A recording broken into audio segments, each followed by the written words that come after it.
ஹல்லேலூயா. கர்த்தர் நல்லவர், அவருடைய கிருபை என்றும் உள்ளது. ஆமென். இந்த புதிய மாதத்தை காண செய்த தேவன் 8 நாளை கடக்க நமக்கு கிருபை செய்திருக்கிறார். இந்த நாளில் தேவனுடைய வார்த்தையை கேட்கும்படியாக வந்திருக்கிற ஒவ்வொரு பிள்ளைகளோடும் பரிசுத்த ஆவியானவர் என்ன செய்வாராக? பேசுவாராக. அவர் பேசுவார். நாம் கேட்டு அதை ஏற்றுக்கொள்ளுகிற மனதோடு அங்கே அமர்ந்திருந்தோம்னா அவர் பேசுகிற காரியங்கள் நமக்கு பிரயோஜனம் உள்ள காரியங்களாக இருக்கும். நம்முடைய வாழ்க்கையில் அதை நம்ம யூஸ் பண்ணும் போது, நம்ம அப்ளை பண்ணும் போது அந்த வார்த்தைகளுடைய எஃபெக்ட், அந்த வார்த்தைகளுடைய ஆசீர்வாதம், அந்த வார்த்தைகளுடைய பலன் நம்முடைய வாழ்க்கையில் நம்ம உணர காண என்ன செய்வோம்? நம்ம துவங்குவோம். அதனால நம்ம இங்கே அமர்ந்திருக்கும் போது, ஆண்டவரே நீர் வெறும் பேசும் அப்படின்னு சொல்லாதீங்க. அவர் பேசுகிறார், ஆனால் நீங்கள் பேசுகிறத நான் கேட்க எப்படியா இருக்கேன்? ஆயத்தமாக இருக்கிறேன். 2வது, கேட்டவைகளை என்னுடைய வாழ்க்கையில் கீழ்ப்படிய நான் ஆயத்தமாக இருக்கிறேன். 3வது, கீழ்ப்படிதலின் பலனாக எங்களுடைய வாழ்க்கையில் உங்களுடைய வார்த்தை சொன்னதை நாங்கள் செய்யும்படியாக ஒரு மனதோடு நாங்கள் வந்திருக்கிறோம் அப்படின்னு சொல்லி என்ன செய்வோம்? நாம் இங்கே அமர்ந்திருப்போம். கர்த்தர் நம்மை ஆசீர்வதிப்பாராக. ஆமென். தொடர்ந்து நாம் திருச்சபை அப்படின்ற ஒரு தலைப்பில் கடந்த ஒரு சில வாரங்களாக ஆண்டவர் திருச்சபையிலிருந்து என்ன எதிர்பார்க்கிறார், அல்லது திருச்சபையை எதை நோக்கி வழி நடத்த விரும்புகிறார், அல்லது திருச்சபை என்றால் ஆண்டவர் நம்மக்கிட்ட அந்த திருச்சபையில் பிரியமுள்ள ஒரு வாழ்க்கையை நம்ம வாழ்றோமா இல்லையா அப்படின்றதற்கான தகுதிகள் என்னென்ன அப்படின்ற ஒரு டாபிக்ல வெவ்வேறு தலைப்புகளை நம்ம என்ன செய்யறோம்? நம்ம தியானிச்சுட்டு வருகிறோம். அதே தலைப்புகளில் அல்லது அதே கான்டெக்ட்ல நம்ம 35th year, இந்த பழைய ஆண்டை இன்னும் ஒரு சில வாரங்களில் முடித்து புதிய ஆண்டிற்குள்ள கால் எடுத்து வைப்பதற்குள்ள நாம என்னென்ன காரியங்கள் அல்லது அடிப்படையான கிறிஸ்தவ சத்தியங்கள் அல்லது அடிப்படையான ஆவிக்குரிய நற்கிரியைகள்ல என்ன மாற்றங்களை தேவன் நமக்கிட்ட எதிர்பார்க்கிறார் அப்படின்றத என்ன செய்வோம்? நாம தொடர்ந்து தியானிப்போம். இப்போ எல்லாருமே ஹெல்த் கான்ஷியஸா மாறிட்டு வராங்க. எல்லாருமே எப்படி வராங்க? ரொம்ப ரொம்ப ஹெல்த் கான்ஷியஸா மாறிட்டு வராங்க. ஒரு 10 வருஷத்துக்கு முன்னாடி இப்படி இருந்தாங்களா? கண்டிப்பா இல்லை. ஆனா இப்போ பாருங்களேன், எல்லாருமே இந்த ஹெல்த் அப்படின்றத குறித்து எப்படியா இருக்கிறாங்க? ரொம்ப கவனமா இருக்கிறாங்க. ஹெல்த்னாலே ஒண்ணுமே இல்லை அப்படின்னு இருந்தவங்கலாம் இப்போ ஹெல்த் அப்படின்னாலே கொஞ்சம் அதை சீரியஸா எடுக்கிறாங்க. ஏன்னா சும்மாவா சொல்லி இருக்கிறாங்க ஹெல்த் இஸ் வெல்த் அப்படின்றாங்க. ஏன்னா உங்ககிட்ட எல்லா காசு, எல்லா சொத்து, பணம் எல்லாத்தையும் வச்சிருந்தாலுமே நல்ல ஆரோக்கியம் இல்லைன்னா என்ன பண்ண முடியாது? உங்களால எதையும் அனுபவிக்க முடியாது. வாழ்க்கையே வேஸ்ட். பெரிய பெரிய பெரிய கோடி மல்டி பில்லியனியர்ஸ் எல்லாம் வாழ்க்கையில் அவங்க பாடியில் இருக்கிற இஷ்யூஸ், அவங்க கிட்ட இருக்கிற அந்த பிரச்சனைகள் நிமித்தம் அவங்க சேர்த்து வச்சிருக்கிற பணத்தை கூட அவங்களால என்ன செய்ய முடியல? சமாதானமா சந்தோஷமா செலவழிக்க முடியல. ஏன்னா ஹெல்த்ல என்ன இருக்குது? இஷ்யூஸ் இருக்குது. அதனால ஆரம்பத்திலே சொல்றேன், உங்களுக்கு நல்ல ஆரோக்கியத்தை ஆண்டவர் கொடுத்திருக்கிறாரா? அதை பாதுகாத்துக்காங்க. எல்லாருக்கும் தான் நல்ல ஆரோக்கியத்தை கொடுத்திருக்கிறாரு. அதை என்ன செய்யணும்? நீங்க பாதுகாத்து கொள்ளணும். நான் இன்னைக்கு இது சொல்லணுன்ற மனநிலை வரல, பட் சொல்றேன். எதுக்கு சொல்றேன்னு எனக்கு தெரியல இல்லையா? உங்க வீட்டில் உங்க அப்பா அம்மாவுக்குலாம் டயபெட்டிஸ் இருந்துச்சுன்னா பிள்ளைங்களுக்கு ஒரு 30 வயசு வரும்போது என்ன செய்யுங்க? எச்சரிக்கையா இருங்க.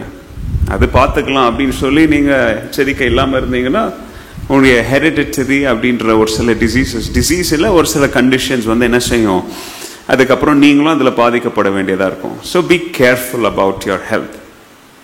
அதுக்காக ரொம்ப இது சாப்பிட்டா எதனா ஆகிடுமோ, அது சாப்பிட்டா எதா ஆகிடுமோ அப்படின்னு பயந்துக்கிட்டுலாம் இருக்காதீங்க. ஆனால் என்ன செய்யுங்க? ஹெல்த்தை என்ன செய்யுங்க? எல்லாரும் கவனிங்க, பாதுகாப்பீங்க. எக்ஸசைஸ் எல்லாம் பண்ண முடிஞ்சால் என்ன செய்யுங்க? எக்ஸசைஸ் பண்ணுங்க. வாக்கிங் போக முடிஞ்சால் என்ன செய்யுங்க? வாக்கிங் போங்க. நைட்டில் 9 o'clock 9:30க்கு மேலே என்ன செய்யாதீங்க? சாப்பிடாதீங்க. ஆனால் எனக்கு தெரியும் இந்த ரூமில் இருக்கிற ஒருத்தரும் இதை கேட்க மாட்டீங்கன்னு எனக்கு நல்லா தெரியும். சரி, நீங்கள் வாழணும்னா கேட்டுக்காங்க. நைட்டில் 9 o'clock மேலே என்ன செய்யாதீங்க? சாப்பிடாதீங்க. நான் ஃபாலோ பண்ணுறேன். இப்போ அதெல்லாம் ரொம்ப தீவிரமாக ஃபாலோ பண்ணுறேன். ரொம்ப ஹெவி ஃபுட், ஆயிலி ஃபுட்டெல்லாம் என்ன பண்ணாதீங்க? நைட் நேரத்தில் சாப்பிடாதீங்க. எனிவேஸ், ஏன் உங்களுடைய ஹெல்த் அப்படின்றது ரொம்ப முக்கியம். ஆமாம், நம்முடைய சரீரம் ஆண்டவருடைய கருத்தில் தான் இருக்குது.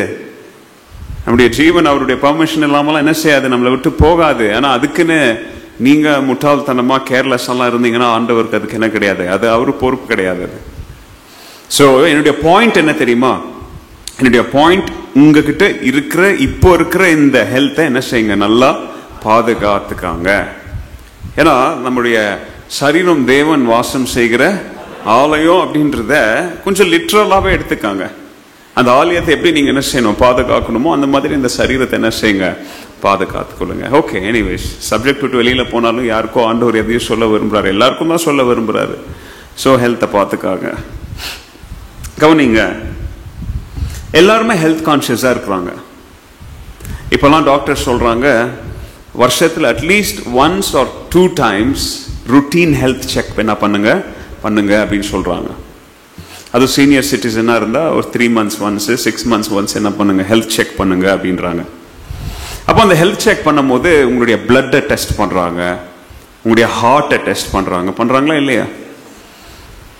அப்புறம் பிளட் ப்ரெஷரை செக் பண்றாங்க, கொலஸ்ட்ராலை செக் பண்றாங்க.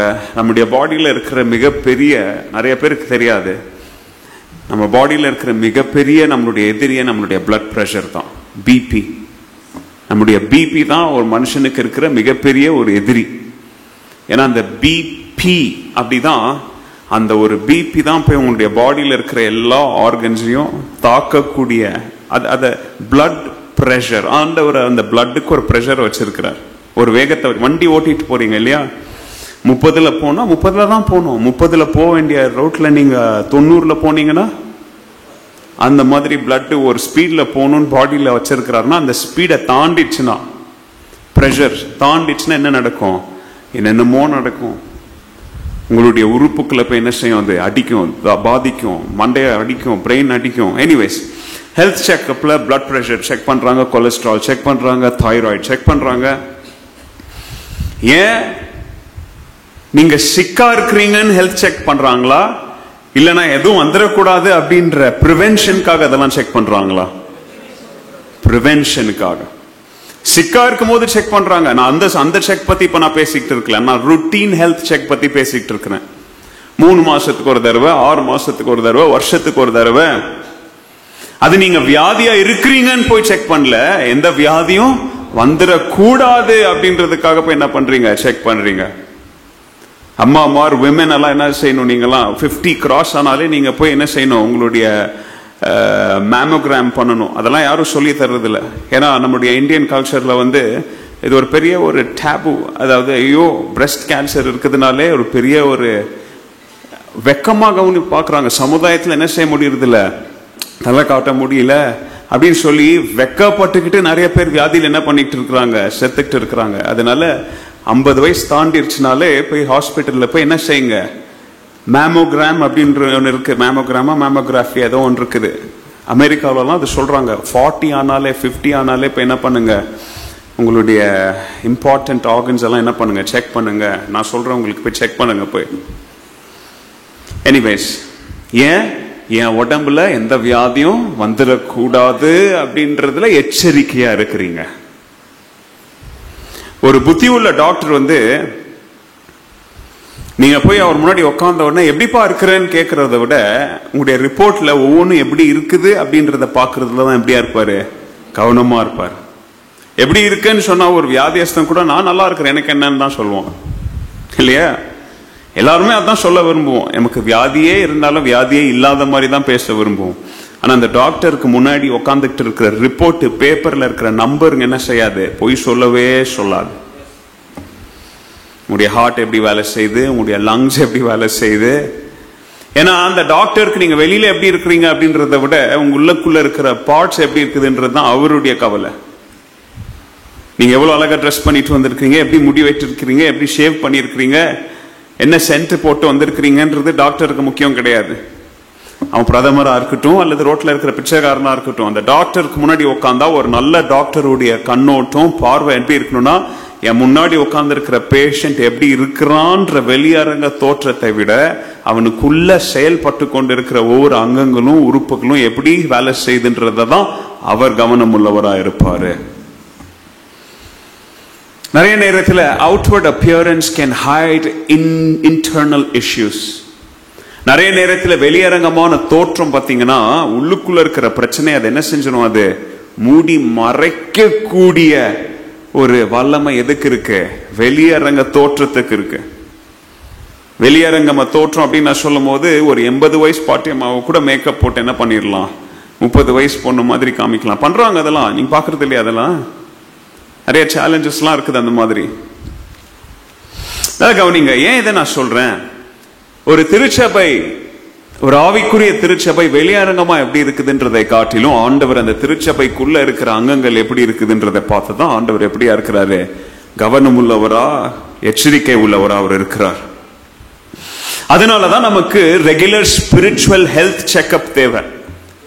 எது இப்படிப்பட்ட ஒரு பைபிள் ஸ்டடிஸ் எல்லாம் என்னது உங்களுக்கு ஹெல்த் செக்அப். ஞாயிற்றுக்கிழமையில வரீங்க இல்லையா, நம்மளுடைய பிஷப் தான் உங்களுக்கு ரொம்ப அழகா சொல்லிட்டான். இதை விட நம்முடைய சர்ச், ஒரு சர்ச் அப்படின்னாலே இதை விட யாராவது பெஸ்ட் எக்ஸாம்பிள் கொடுப்பாங்களான்னு எனக்கு தெரியல. நான் எத்தனையோ பெரிய பெரிய வெள்ளக்காரன் வேத பண்டிதர் நிபுணர்கள் எல்லாம் வாசித்திருக்கிறேன், படிச்சுட்டு வரேன், கத்துக்கிட்டே தான் இருக்கிறேன். ஆனா திருச்சபை அப்படின்றதுக்கு உங்களுடைய போதகர் கொடுத்த எக்ஸாம்பிள் மாதிரி யாராவது கொடுத்திருக்காங்களான்னு எனக்கு தெரியல. சர்ச் அப்படின்றது ஒரு பற்ற மாதிரி, ஒரு ஒர்க் ஷாப். அது திருச்சபை அப்படின்றது என்னது, ஒரு ஒர்க் ஷாப். ஒர்க் ஷாப்ல யாரும் பவுடர் உட்காந்து பூசிக்கிட்டு இருக்க மாட்டாங்க. ஒர்க் ஷாப்ல அடி குத்து சத்தம். ஏன் என்னது, அங்க ப்ராடக்ட் டெவலப் பண்ணிட்டு இருக்கிறாங்க. குப்பையில தூக்கி எறியுது இருக்குல்ல, இது ஒழுங்கா செயல்படும்படியா, இது இயங்கும்படியா, இந்த பொருள் இப்போ என்ன செய்யணும், இது யார் கையிலயோ உபயோகப்படணும் அப்படின்னு சொல்லி ஒர்க் ஷாப்ல நெலிஞ்சு போனது அது இதெல்லாத்தையும் என்ன பண்ணிட்டு இருக்கிறாங்க, சரி பண்ணிட்டு இருக்கிறாங்க. ஹாஸ்பிட்டல்ல நீங்க போய் அங்க சரி என்கிட்ட பணம் இருக்குது அதனால ஒரு வாரம் இங்க இருந்துட்டு போறேன்னு யாராவது போவீங்களா? ஹாஸ்பிட்டல் போனாலே என்னமோ பிரச்சனையை சரியாக்குறதுக்கு தான் என்ன பண்றீங்க, அதுதான் திருச்சபை. ஹல்லேலூயா, ஹல்லேலூயா. சோ அப்போ நம்முடைய பரம வைத்தியராகிய யெகோவா ராஃபா, தேவாதி தேவன், அகாப்பே திருச்சபை அப்படின்ற இந்த வார்டுல இன்னைக்கு இந்த சாயந்தரம் ஒவ்வொரு வார்டா, அங்க கனியில இருந்து ஆரம்பிச்சு அப்படியே பின்னாடி வரைக்கும் ஒவ்வொரு வார்டா ஒரு போகும்போது இந்த ஒவ்வொரு வார்டுல இருக்கிற ஒவ்வொரு பேஷண்ட் என்ன நிலைமையில இருக்கிறாங்க அப்படின்றத கூர்மையா கவனிக்க ஆண்டவர் இந்த சாயங்கால வேளையில இங்க வந்திருக்கிறார். ஹல்லேலூயா, ஹல்லேலூயா. இங்க வந்து எல்லார்கிட்டயும் எப்படிப்பா இருக்கேன், நான் நல்லா இருக்கேன். அடுத்த பேஷண்ட் போகும்போது நான் 35 இயர்ஸ் கம்ப்ளீட் பண்ண போறோம், நாங்க 36வது வருஷம். அடுத்த பேஷண்ட் போகும்போது எஸ் என்னென்ன பண்ணிட்டு இருக்கீங்க, சாரி எல்லாம் வாங்குறீங்க இல்லையா, நான் சாரி வாங்கிட்டேன். அடுத்த பேஷண்ட் போகும்போது நான் கோட் எல்லாம் தச்சுட்டேன். ஆண்டவர் இந்த ரிப்போர்ட்டப்பா, இதெல்லாம் ரொம்ப நல்லது, இதெல்லாம் வெளியரங்கமான ரிப்போர்ட். ஆனா அது நமக்கு. ஆனா அந்த பரம வைத்தியர் இருக்கார் பாத்தீங்களா, அவருக்கு என்ன கவலை தெரியுமா? இதெல்லாம் ரெண்டாவது, இந்த பேஷண்ட்டுக்குள்ள இருக்கிற மனசு, இந்த பேஷண்ட்டுக்குள்ள இருக்கிற ஆத்மா, இந்த பேஷண்ட்டுக்குள்ள இருக்கிற கிறிஸ்தவ குணாதிசயம் எப்படி இருக்கு அப்படின்னு சொல்லி செக் பண்ண அவர் வந்திருக்கிறார். ஹல்லேலூயா. அதனால நாம இன்னைக்கு தேவன் தனது திருச்சபையிலிருந்து செயலில் காண விரும்பும் காரியங்கள் அப்படின்ற தலைப்புல ஒரு சில காரியங்களை நம்ம தியானிப்போம். தேவன் தனது திருச்சபையிலிருந்து செயலில் காண, அதுதான் மைய பகுதி. தேவன் தனது திருச்சபையிலிருந்து செயலில் காண விரும்பும் காரியங்கள். What the Lord desires to see in action from his church. தனது திருச்சபையிலிருந்து ஆண்டவர் செயலில் என்னென்ன காரியங்களை காண விரும்புகிறார் அப்படின்ற தலைப்புல இன்னைக்கு நம்ம தியானிக்க போறோம். பாடம் புரிஞ்சுதா உங்களுக்கு? ஆண்டவர் நமக்கு இருந்து நிறைய காரியங்கள் எதிர்பார்க்கிறார். ஆனா இன்னைக்கு நான் உங்களுக்கு கற்றுத்தர போகிற ஒரு சில அடிப்படையான காரியங்கள் செயலில் ஆண்டவர் வாங்கி வீட்டுல பொட்டலம் கட்டி எங்க சோஃபா இதுல ஷோகேஸ்ல வைக்கிற விரும்புற காரியங்கள் இல்ல, ஆனுதினமும் நம்ம யூஸ் பண்ற காரியங்களை என்னென்ன அப்படின்றத நம்ம இன்னைக்கு என்ன செய்வோம், நம்ம தியானிப்போம். அப்போ அதை தியானிக்கணும்னா நம்ம ஆவியில ஆண்டவருக்கு முன்பதாக தாழ்மை உள்ள இருதயத்தோட, ஆண்டவரே உம்முடைய வார்த்தைக்கு முன்னாடி I submit my spirit, என்னுடைய ஆவிய உம்முடைய வார்த்தைக்கு முன்னாடி நான் என்ன செய்யறேன், நான் கொண்டு வந்து சமர்ப்பணம் செய்கிறேன். ஏன்னா என்னோட பேசுங்க, உங்களுடைய வார்த்தை என்னுடைய ஆவியை என்ன செய்யட்டும், திருத்தட்டும். let it correct my spirit. ரெவலேஷன்ல நீங்க பாத்தீங்கன்னா அந்த 7 திருச்சபைகளுக்கு ஆண்டவர் எழுதும் போது துவக்கத்துல ஆண்டவர் என்ன பண்ணிட்டு இருக்கிறார் அப்படின்னு வாசித்து பாத்தீங்கன்னா, அவரு அந்த 7 குத்துவிளக்கு நடுவுல என்ன செஞ்சுட்டு இருக்கிறாரு, he's walking, அப்படியே வாசம் பண்ணி என்ன சுத்திக்கிட்டு என்ன செய்யறாரு, as he's walking. திருச்சபைக்குள்ள சும்மா ஒரு இடத்துல நிக்க விரும்பல, அவர் அப்படியே நடந்து போக விரும்புறாரு. ஒவ்வொரு குத்துவிளக்கா தாண்டி போகும்போது ஒவ்வொரு நபர், ஒவ்வொரு விசுவாசி, ஒரு சின்ன குழந்தையில இருந்து ஒவ்வொருத்தங்க பெரியவங்க முதியவர்கள் வரைக்கும் அவர் அப்படியே போகும்போது அவர் என்னத்தை பார்க்க விரும்பல தெரியுமா? சும்மா நீங்க வந்து அட்டெண்டன்ஸ் பண்ணிட்டு போறத அவர் பார்க்க விரும்பல. அல்லது இந்த திருச்சபையில எவ்வளவு நாள் என்னென்ன கூட்டங்கள், ஒரு வாரத்துல என்னென்ன நிகழ்ச்சிகள் இருக்குது அப்படின்றத பார்க்க அவர் விரும்பலன்னா அவருடைய பிரதான நோக்கத்தை சொல்றேன், அதெல்லாம் ரொம்ப முக்கியம். அல்லது ஒரு கட்டடம் எவ்வளவு பெருசா இருக்கு, எவ்வளவு அழகா இருக்கு அப்படின்றத பார்க்க அவருடைய பிரதான நோக்கம் இல்ல. அவர் பார்க்க விரும்புகிற காரியம் ஆவிக்குரிய காரியங்கள் இந்த திருச்சபையில என்னென்ன பயன்ல இருக்கு, spiritual things that are in practice. என்னென்ன காரியங்கள் இவங்க நடைமுறை வாழ்க்கையில இவங்க என்ன செய்யறாங்க, பயன்படுத்துறாங்க. கவனிங்க, ஒரு எல்கேஜிலயோ அல்லது யூகேஜில இருக்கிற அல்லது நர்சரியில படிக்கிற பிள்ளைங்களுடைய தகப்பனோ தாயோ, ஏன்னா இப்ப நான் அந்த பேரண்ட், நான் அப்படிப்பட்ட ஒரு பேரண்ட். எனக்கு ஒரு சைல்டு வந்து கிண்டர் கார்டன்ல இருக்கலாம், இன்னொரு சைல்டு இன்னொரு 1 or 2 yearsல கிண்டர் கார்டனுக்கு போவோம். சோ அப்படிப்பட்ட பேரண்ட்ஸ் இங்க யாராவது இருந்தீங்கன்னா, அல்லது அந்த பருவங்களை தாண்டி வந்த பேரண்ட்ஸ் நீங்க உட்கார்ந்து இருந்தீங்கன்னா, உங்களுடைய கிண்டர் கார்டன்ல இருக்கிற பிள்ளைங்க ஸ்கூல்ல ஆனுவல் டே அப்படின்னு ஒன்று வைக்குவாங்க, பார்த்திருக்கீங்களா? அல்லது அந்த சில்ட்ரனுக்குன்னு ஏதாச்சும் ஒரு ப்ரோக்ராம் வச்சு கிறிஸ்மஸ் பார்ட்டியோ அல்லது ஏதாச்சும் ஸ்கூல் ஃபங்க்ஷனோ, அப்போ அந்த பிள்ளைங்களுக்கெல்லாம் வேஷத்தை போட்டு விடுவாங்க, பார்த்திருக்கீங்களா? ஒவ்வொரு வேஷத்தை போட்டு விடுவாங்க. அப்போ உங்க பிள்ளைங்க போய் அந்த மேடையில அந்த வேஷத்தை போடும் போதோ அல்லது ஒரு பாட்டை பாடும் போதோ அல்லது ஒரு ரைமை சொல்லும் போதோ அல்லது ஒரு ஜெபத்தை பண்ணும் போதோ கீழே உட்காந்துட்டு பேரண்ட்ஸ் ஆகிய நீங்க இவன் கரெக்டா பர்ஃபெக்டா பண்றானா இல்லையான்றத பாப்பீங்களா? அல்லது உங்களுடைய பிள்ளை எவ்வளவு அழகா இந்த காரியங்களை பண்ணுது அப்படின்றத பாப்பீங்களா? சொல்லுங்க. கேள்வியே கொஞ்சம் ஒரு குழப்பமான கேள்வியா இருக்குல்ல? அதாவது உங்களுடைய பிள்ளை பர்ஃபெக்ஷன் என்ன தெரியுமா? வீட்டுக்கு வந்த உடனே அந்த எல்கேஜி படிக்கிற பையனையோ அந்த பொண்ணையோ தலையை பிடிச்சி 4 அறை விட்டு, உனக்கு அங்க ஒழுங்கா சொல்ல தரல, ஹெர்மமாடி இதுக்கு அவனை சோர் போட்டு வளர்க்குவேன்னு கேட்பீங்களா? அல்லது அந்த பிள்ளை அங்க மேல உட்காந்து என் பிள்ளை பேசுறத, உங்க பிள்ளை சொல்றத, உங்க பிள்ளை பாடுறத ஒரு பேரண்டா உட்காந்து ரசிப்பீங்களா? சொல்லுங்க, கவனிங்க. எவ்ரி பேரண்ட் நர்சரியில உங்க குழந்தை என்ன பண்ணுச்சோ எல்கேஜிக்கு வரும் போதும் அதே பண்ணுன்னு எதிர்பார்க்க மாட்டீங்க, அதுல இருந்து கொஞ்சம் growth என்ன செய்வீங்க, எதிர்பார்ப்பீங்க. எல்கேஜி முடிஞ்சு அவங்க யூகேஜி ஃபங்க்ஷன் போகும்போது நர்சரி எல்கேஜில பண்ணதை விட யூகேஜில இப்ப நல்லாவே பேசுவாங்க, நல்லாவே மனப்பாடலாம் பண்ணுவாங்க, நல்லாவே அழகா டான்ஸ் எல்லாம் ஆடுவாங்க. அவங்க கிட்ட இன்னும் கொஞ்சம் growth என்ன செய்வீங்க, எதிர்பார்ப்பீங்க. ஆனா எந்த பேரண்ட்டுமே உங்க பிள்ளைங்க கிட்ட 100க்கு 100 பெர்ஃபெக்ஷன் என்ன செய்ய மாட்டீங்க, எதிர்பார்க்க மாட்டீங்க. அப்படி பாத்தீங்கன்னா உங்களை போல கொடூரமான பெற்றோர் யாருமே இல்ல. நீங்களாம் பெற்றோரா இருக்கிறதுக்கு தகுதியே இல்லாதவங்க. உங்களுடைய பிள்ளைகிட்ட வளர்ச்சி எதிர்பார்ப்பீங்க. நல்ல பெற்றோர் சொல்லுவாங்க, சரி விடு பரவாயில்ல, உன்னால முயன்றதை என்ன பண்ணு, செய், டூ யோர் பெஸ்ட். சொல்றீங்களா இல்லையா? குட் பேரண்ட்ஸ் அதை தான் செய்வாங்க. Do your best, do your பெஸ்ட்னு பிள்ளைங்க படிக்காம எதையும் செய்யாம அதுக்கப்புறம் ஃபங்க்ஷன் அன்னைக்கு டூ யோர் பெஸ்ட்னா அதுவும் உருப்படாதது, நீங்களும் உருப்படாதவங்க. அவங்களால முடிஞ்சதை நல்லா பிராக்டிஸ் பண்ண வைக்கணும், கற்றுக் கொடுக்கணும், சொல்ல வைக்கணும், பாட வைக்கணும், ஆட வைக்கணும். அன்னைக்கு போய் அவங்களுக்கு ப்ரெஷர் கொடுக்க கூடாது. நீ அவனை ஜெயிக்காம வந்தனா நீ கப்பு இல்லாம அப்படின்னு சொல்லக்கூடாது. Two your best.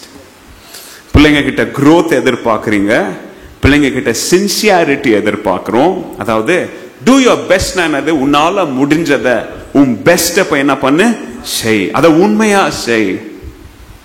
மூணாவது, அந்த குழந்தை எவ்வளோ என்ஜாய் பண்ணி எவ்வளோ சந்தோஷமா அதை செய்து அப்படின்றதான் ரசிப்பீங்களே தவிர பர்ஃபெக்டா பண்றானா இல்லையா அப்படின்ற ரசிக்கிற பேரண்டா என்ன செய்ய மாட்டோம் நாம. ஏன் இதை உங்களுக்கு சொல்றேன்னா, ஆண்டவரும் திருச்சபை கிட்ட இருந்து நாம வளர்ந்திருக்கிறோமா அப்படின்ற வளர்ச்சியை பார்ப்பார். அந்த வளர்ச்சியில நம்முடைய நடைமுறை வாழ்க்கையில நாம சின்சியரா அதை செய்யறோமா? Are we doing our best? ஜெபிக்கிறதுல பெஸ்டா ஜெபிக்கிறோமா? வேத வாசிப்புல பெஸ்டா இருக்கிறோமா? கொடுப்பதுல நம்மளுடைய பெஸ்ட கொடுக்கிறோமா? சேவை செய்வதில் நம்முடைய பெஸ்ட கொடுக்கிறோமா? அதை செய்யறதுல உண்மை உள்ள இருதயத்தோட செய்யறோமா அல்லது முகஸ்துதிக்காக செய்யறோமா? இதைதான் ஆண்டவர் பார்க்குவாரே தவிர ஒரு புக்கை வச்சுக்கிட்டு நான் சொன்ன பிரமாணங்கள் எல்லாத்தையும் செய்யறானா கட்டல அது இப்படி அப்படியெல்லாம் அவங்க ஜட்ஜ் பண்ற ஒரு ஜட்ஜ் கிடையாதுங்க. பாவத்தை மாத்திரம் தான் அவர் ஜட்ஜ் பண்ணுவாரு. உங்களுடைய கிறிஸ்டியன் growth அவர் ஜட்ஜ் பண்ண மாட்டாரு. ஏன்னா உங்களுடைய கிறிஸ்டியன் growthல நீங்க வளரணும் தான் உங்களை என்ன செய்வார் ஆண்டவர் ஊக்குவிக்குவாரு. சோ இன்னைக்கு நடைமுறையில ஆண்டவர் நம்ம கிட்ட என்னென்ன எதிர்பார்க்கிறார் அப்படின்னு சொல்லி ஒரு குழந்தைக்கு கூட புரியுற அளவுக்கு நான் உங்களுக்கு சொல்லி தர போறேன். முதலாவது காரியம், ஆண்டவர் இந்த திருச்சபை கிட்ட இருந்து நடைமுறையில் அன்பை எதிர்பார்க்கிறார். சொல்லுங்க வாயை திறந்து, எதை எதிர்பார்க்கிறார்? அன்பை எதிர்பார்க்கிறார். He wants to see love in action. அதுதான் அந்த வார்த்தை, love in action. Not just doctrine, but love in action. வெறும் சத்தியத்தை அல்லது வெறும் ஆரோக்கியமான உபதேசத்தை மாத்திரம் ஆண்டவர் எதிர்பார்க்கல. அதுதான் அடிப்படை. அதுல இருந்து தான் அன்பு வெளியில ஊத்தும். அது இல்லாமலாம் அன்பு ஊத்தாது வெளியில. சத்தியம் தான் முக்கியம். கர்த்தருடைய வார்த்தை தான் அஸ்திபாரம். ஆனா அந்த அஸ்திபாரம் போடப்பட்ட பின்பு அந்த அஸ்திபாரத்தின் விளைவாக ஆண்டவர் நம்முடைய வாழ்க்கையில நடைமுறையில் எதிர்பார்க்கிற முதலாவது காரியம் என்னது? இந்த திருச்சபையில என்ன இருக்கா? அன்பு இருக்கா? வெளிப்படுத்தின விசேஷம் 2வது அதிகாரம் 4வது வசனத்துல ஆண்டவர் இப்படியா ஒரு கம்ப்ளைண்ட் வைக்கிறார் திருச்சபையின் மேல. ஆனாலும் நீ ஆதியில் கொண்டிருந்த அன்பை விட்டாய் என்று உன் பேரில் எனக்கு குறை உண்டு. அவருடைய அந்த அலிகேஷன், அவருடைய அந்த குற்றம் எப்படியா இருக்குன்னு பாருங்க. உனக்கு விரோதமா எனக்கு ஒரு கம்ப்ளைண்ட் இருக்கு. I have a complaint. நீ என்ன நேசிக்க மாட்ற, நீ என்னையும் நேசிக்க மாட்ற, அல்லது உன் கூட இருக்கிற உன்னுடைய சகோதர சகோதரிகள் என்ன செய்ய மாட்ற, நீ நேசிக்க மாட்டேங்கிற. ஆனா இந்த அன்பு இந்த நேசம்லாம் முதல்ல இருந்துச்சு. ஆதியில என்ன பண்ணுச்சு? இதெல்லாம் இருந்துச்சு. ஆனா இப்போ அந்த அன்பு என்ன செய்யல? இல்ல. ஒரு காலத்துல இருந்த அன்பு, ஒரு காலத்துல இருந்த கனிவு, ஒரு காலத்துல இருந்த தாழ்மை, ஒரு காலத்துல இருந்த கிறிஸ்தவ நல் குணாதிசயங்கள் எல்லாம் இப்போ இல்ல. அது நிமித்தம் நீ என்னையும் நேசிக்க மாட்டேங்கிற, திருச்சபையில இருக்கிற உன்னுடைய சகோதர சகோதரியும் என்ன செய்ய மாட்டேங்கிற, நேசிக்க மாட்டேங்கிற. அதாவது ஆண்டவர் சொல்லுகிற அந்த நடைமுறை வாழ்க்கையில அவர் என்ன சொல்றாருன்னா, முதல்ல அன்பு பக்கத்துல நடந்த, நீ அன்பு பக்கத்துல நடக்க நடக்க நடக்க அன்பு கையை பிடிச்சுக்கிட்டே நடந்ததுனால உன்னையும் அன்பையும் என்ன செய்ய முடியல, பிரிக்கவே முடியாத நிலைமையில நீ இருந்த. ஆனா அப்படியே நடக்க நடக்க நடக்க உன்னையும் அறியாம அன்பை கைய விட்டுட்டு, அன்பை விட்டுட்டு என்ன செஞ்சிட்ட, நீ ரொம்ப தூரத்துல நடந்து போயிட்ட. You walked away from your love. ஆண்டவர் கேட்கிறார், நீ என்னவும் நேசிக்க மாட்டேங்கிற, சபையில இருக்கிற யாரும் என்ன செய்ய மாட்டேங்கிற, நேசிக்க மாட்டேங்கிற. அந்த அன்பு வந்து அந்த அகாப்பே, அந்த கிரேக்க வார்த்தை, அதுதான் அகாப்பே அன்பு. ஆண்டவர் பாசத்தை குறிச்சு அங்க பேசல, ஆண்டவர் கருணையை குறிச்சு அங்க பேசல, அன்பு ஆண்டவர் தயவை குறித்து அங்க பேசல, அல்லது ஆண்டவர் கம்பேஷனை குறித்து அங்க பேசல. ஈவன் ஆண்டவர் அங்க ஃபெலோஷிப் குறித்து கூட பேசலாங்க, அல்லது ஆண்டவர் அங்க யூனிட்டிய குறித்து கூட அங்க என்ன செய்யலாங்க, பேசல. ஆண்டவர் பேசுற அன்பு கொஞ்சம் ஸ்பெஷலான அன்பு, ஒரு வித்தியாசமான அன்பு, அகாப்பே அன்பு. It is a selfless love. It is an unconditional love. It is a covenantal love. Covenant என்னது? உடன்படிக்கை. என்ன உடன்படிக்கை? இந்த அகாப்பே அன்பு அப்படின்றது என்ன உடன்படிக்கை? உங்களுக்கு நான் சொல்றேன் இன்னைக்கு. தேவனின் இயல்பில், யாருடைய இயல்பில்? தேவனுடைய இயல்பில் வேரூன்றிய. இது வேற எங்கேயும் வேரூன்றியதல்ல. எதுல மாத்திரம் வேரூன்றி இருக்குது? தேவன் யாரோ, அவருடைய குணாதிசயம் என்னவோ, அந்த குணாதிசயத்தில் வேரூன்றிய, அங்கிருந்து தோன்றிய, தன்னலமற்ற. அகாப்பேன்ற வார்த்தைக்கு உங்களுக்கு மீனிங் கொடுத்துட்டு இருக்கிறேன். அதாவது அதுல சுயநலமே இருக்காது, தன்னலமே இருக்காது. இதுல ஏதாவது ரிட்டர்ன் எனக்கு இருக்கா? அந்த கேள்வியே மண்டையில வராது. இதனால எனக்கு ஏதாவது பலன் உண்டா அப்படின்ற கேள்வி என்ன செய்யாது, வராது. இதை கொடுக்கறதுனால என்ன நடக்கும்? ஒண்ணுமே இல்ல, என்கிட்ட இருக்கு, அதனால என்ன செய்யறேன், நானு கொடுக்கிறேன். தேவனுடைய இயல்பில் வேரூன்றிய உடன்படிக்கையின் அன்பு. It is a covenantal love rooted in God's nature. அடுத்து அந்த அகாப்பேயின் அன்பு, அங்க ஆண்டவர் சொல்ற அன்பு, it is not emotional but it is volitional. அதாவது இது உணர்ச்சினால காண்பிக்கப்படுகிற அன்பு அல்ல, இது வேணும்னு விரும்பி ஒரு மனிதனுடைய உள்ளத்தின் ஆழத்திலிருந்து தன்னுடைய சுய புத்தியினால் யோசித்து காண்பிக்கிற அன்பு தான் இது. இது அகாப்பேயுடைய அன்பு. உணர்ச்சிகளால் காண்பிக்கிறது கிடையாது. உணர்ச்சி அப்படின்னாலே அந்த உணர்ச்சியை தூண்டுறது மாம்சம். A love that acts. மற்ற அன்பெல்லாம் இருக்கு பாத்தீங்களா? It may act or it may not act. Eros, it may act, it may not act. Phileo, it may act, it may not act. Storage, it may act, it may not. இதெல்லாம் வெவ்வேறு அன்புகள். ஆனா அந்த அகாப்பேன்ற அன்பு இருக்குது பாத்தீங்களா, இது எப்பவுமே செயல்பட்டே தான் தீரும். இது செயல்படலன்னா அந்த இடத்துல அகாப்பேன்ற அன்பை என்ன செய்ய முடியாது, நம்ம உபயோகிக்க முடியாது. அது அகாப்பே அன்பே கிடையாது. சோத்ரம் பிரதர், சோத்ரம் சிஸ்டர், நல்லா இருக்கிறீங்களா? உங்க வீட்டுல ஒரு மரணம் ஏற்பட்டுச்சு, உங்களுக்காக நான் ஜெபம் பண்றேன் கிளம்புறது அகாப்பே அன்பு கிடையாது.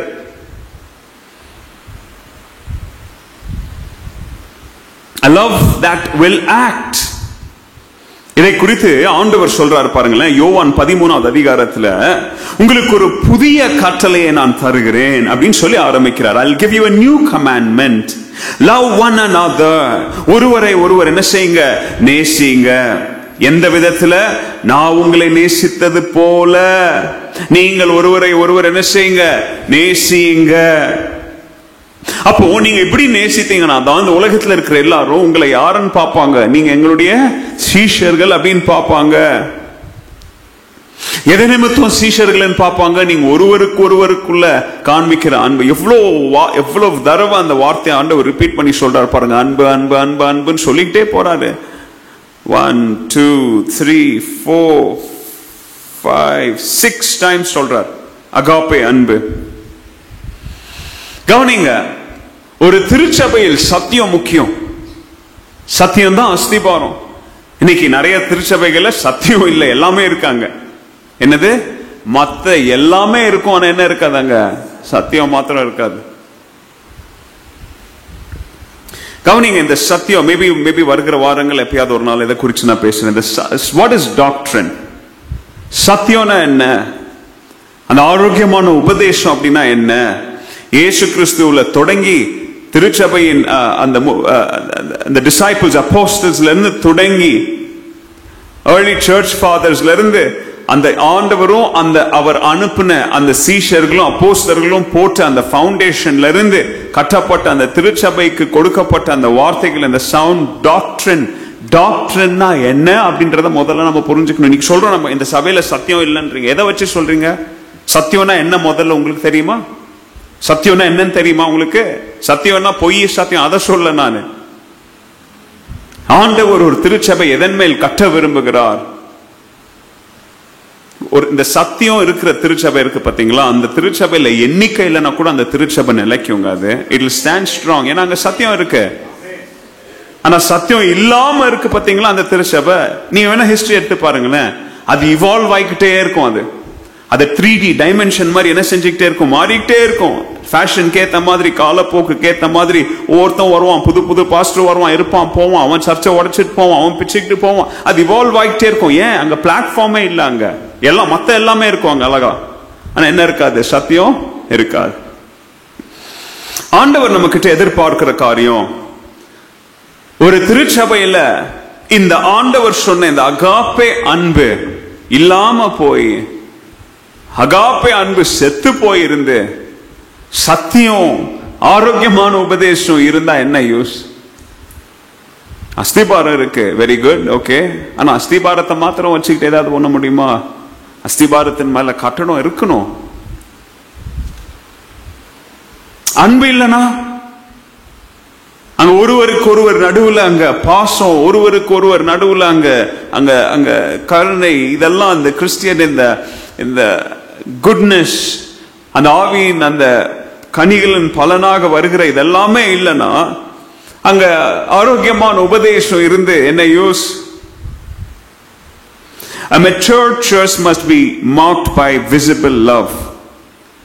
ஒரு முதிர்ச்சியான திருச்சபை அப்படின்னா, ஒரு வளர்ந்த திருச்சபை அப்படின்னா, அந்த திருச்சபையின் அடையாளம் என்னவா இருக்கணும்? அது அன்பு. அதுதான் அந்த அடையாளம். That is the visible mark.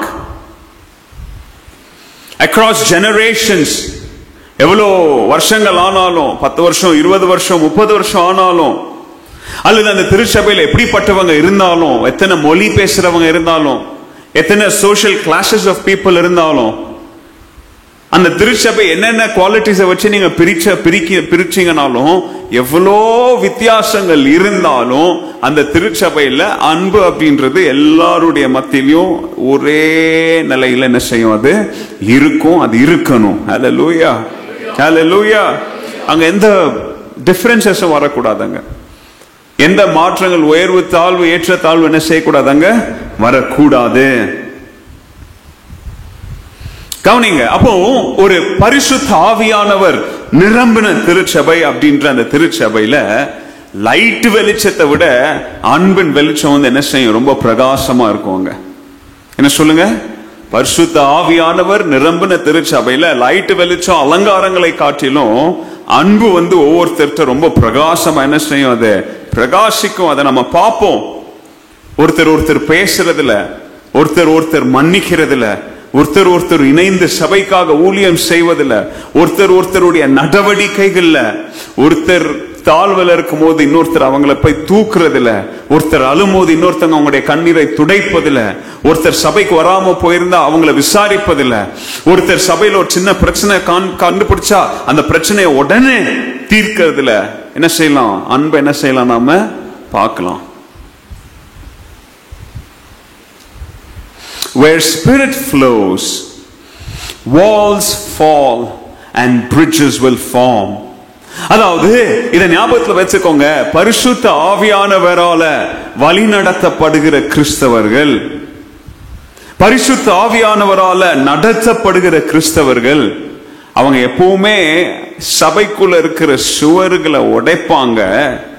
சபைக்குள்ள இருக்கிற பிரிவுகளுக்கு நடுவுல பாலமா என்ன செய்வாங்க? மாறுவாங்க. புரியுதா நான் சொல்றது?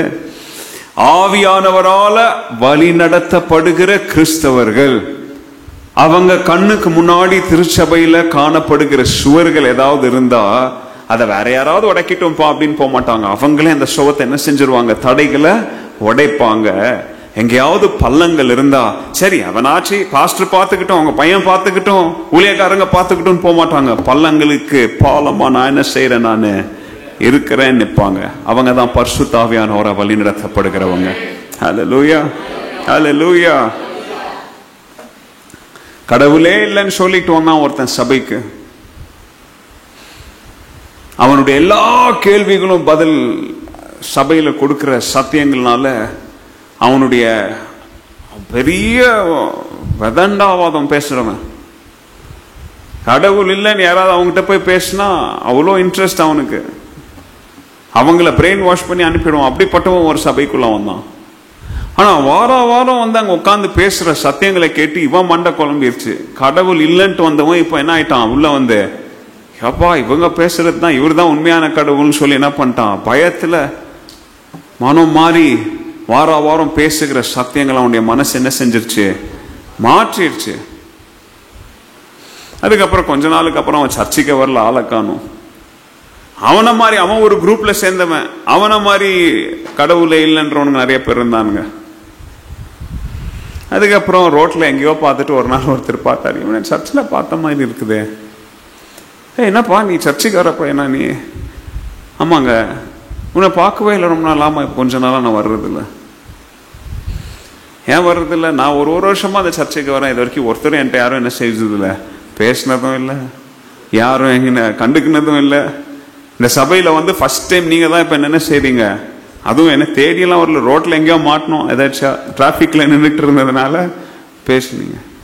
அப்பதான் அவருக்கு குறைச்சது, ஐயோ 1 வருஷமா வந்துட்டு அதுக்கப்புறம் நிப்பாட்டிட்டானே இந்த பையன் அப்படின்னு சொல்லி அதுக்கப்புறம் அவனை தேடி கண்டுபிடிச்சு அதுக்கப்புறம் போய் அவனை கூட்டிட்டு வந்தா, இவன் ஒரு குரூப்பை சேர்ந்திருந்தான் பாத்தீங்களா, இவன் போய் அவங்கள என்ன செஞ்சிருக்கிறான், மாத்தனா. இப்ப போய் சந்திச்சதுனால ஒருத்தன் இல்ல, இப்ப 41 பேர் சபைக்குள்ள வந்துட்டான்.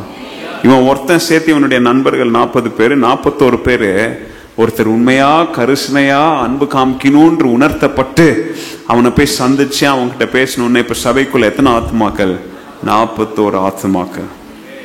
எங்க யூரோப்ல நடந்துச்சு, எங்க நடந்துச்சுன்னு எனக்கு தெரியல, ஒரு ஏத்திஸ்டோட லைஃப்ல நடந்த சம்பவம்.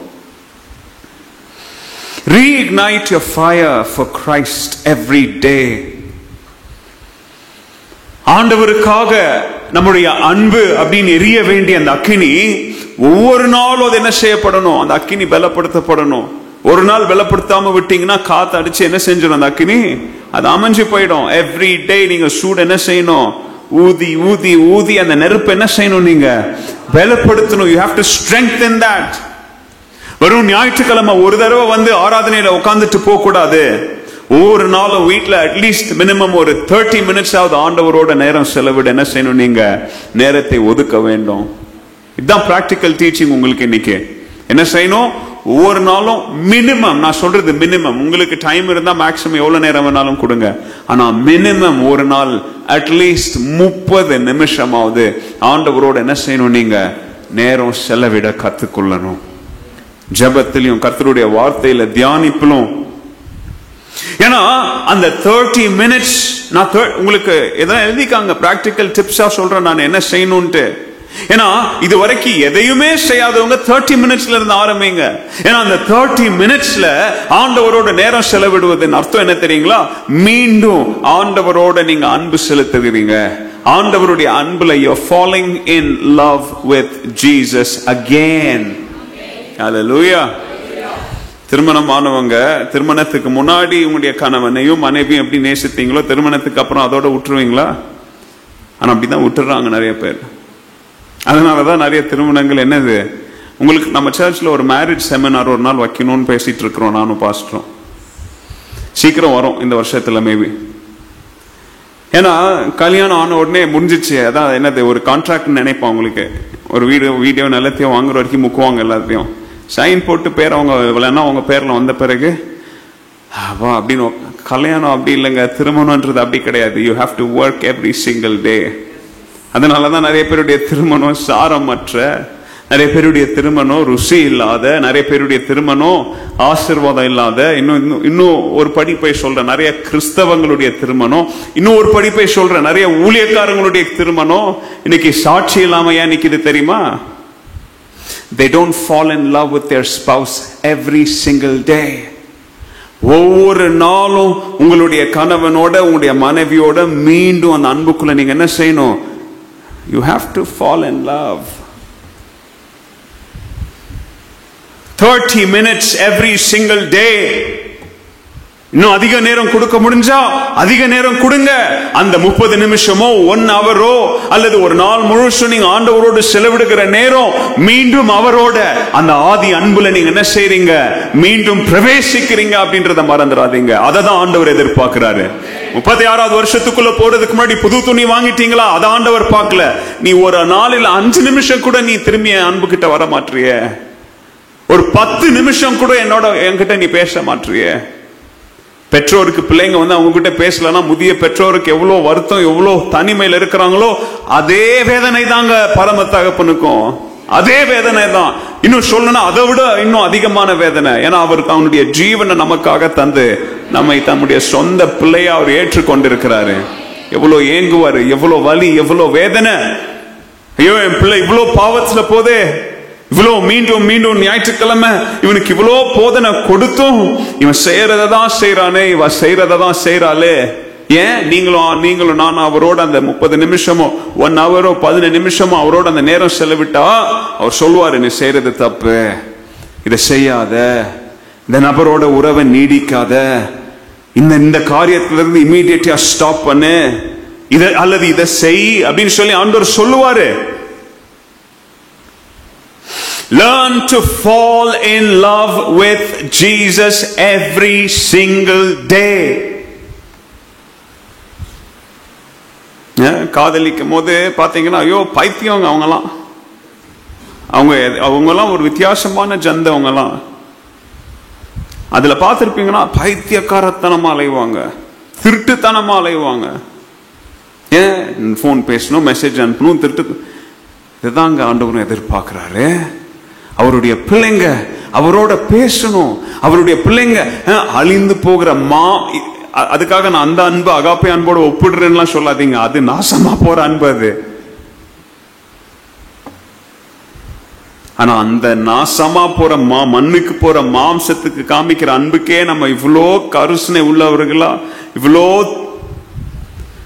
புத்திசாலித்தனமா நம்ம நடப்போனா, அழிவில்லாத ஒப்பிடவே முடியாத அகாப்பே அன்பை நம்ம காண்பித்த தகப்பன், அவரோட அந்த ஆதி அன்புல நாம திரும்பணும் அப்படின்னு சொல்லி அவ்வளவு ஏக்கம் உள்ளவரா இருக்கிறார். Hallelujah. Every single day challenge எடுத்துப்பீங்களா? இன்னையில இருந்து every single day minimum 15 to 30 minutes அல்லது more ஆண்டவரோட நேரம் செலவிடுவது அப்படின்றத நான் எப்படி சொல்றேன், fall in love with Jesus again. இயேசுவோட மீண்டும் அன்புக்குள்ள வாங்க. அந்த அன்புக்குள்ள வரும்போது that love will drive you for ministry. அந்த அன்புக்குள்ள நீங்க வந்தீங்கன்னா அந்த அன்பு நிமித்தம் திருச்சபையில குருடர்களா நீங்க நடக்க மாட்டீங்க. எதையாவது ஒண்ணு செய்யலாமா அப்படின்னு சொல்லி அந்த அன்பு என்ன செய்யும், உங்களை தூண்டும். அந்த அன்புல பரிசுத்த ஆவியானவர் சொல்லுவாரு, அழிஞ்சு போயிட்டு இருக்கிறான் ஒருத்தன், அவனை போய் சந்தி. துக்கத்துல இருக்கிறான், இவளுக்காக ஜெபம் பண்ணு.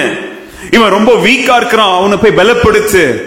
இவன் உடைஞ்சு போயிருக்கிறாங்க, இவங்களை என்ன செய்யுங்க, கட்டுங்க அப்படின்னு சொல்லி யாரும் உங்களுக்கு சொல்ல வேண்டிய அவசியம் இல்ல. பரிசுத்த ஆவியானவர் என்ன பண்ணுவாரு, உங்ககிட்ட பேசுவாரு. அப்படி பேசும்போது you will begin to strengthen the ministry inside your church. இது நம்மளுடைய திருச்சபைக்காக நான் பேசுறதுனால ஸ்பெசிபிக்கா நான் பேசுறேன். முதல்ல உங்களுடைய திருச்சபையில் இருக்கிற பிரச்சனைகள், உங்களுடைய குடும்பத்தில் இருக்கிற ஓட்டங்க ஒழுவிட்டு இருக்கு இல்லையா, உங்க ஓடங்க ஒழுவிட்டு இருக்குது. நீங்க எங்க மத்தவங்க வீட்டை போய் சரி பண்றீங்க? அந்த மாதிரி முதல்ல உங்க திருச்சபைக்குள்ளேயே. இதுதான் அந்த ஆதி அன்புனுடைய அடையாளம்.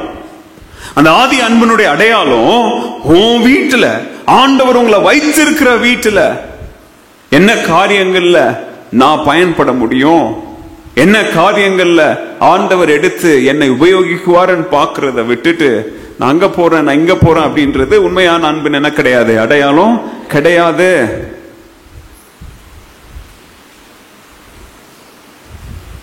உங்களுக்கு எவ்வளவு வாய்ப்புகள் இருக்கு இல்லையா?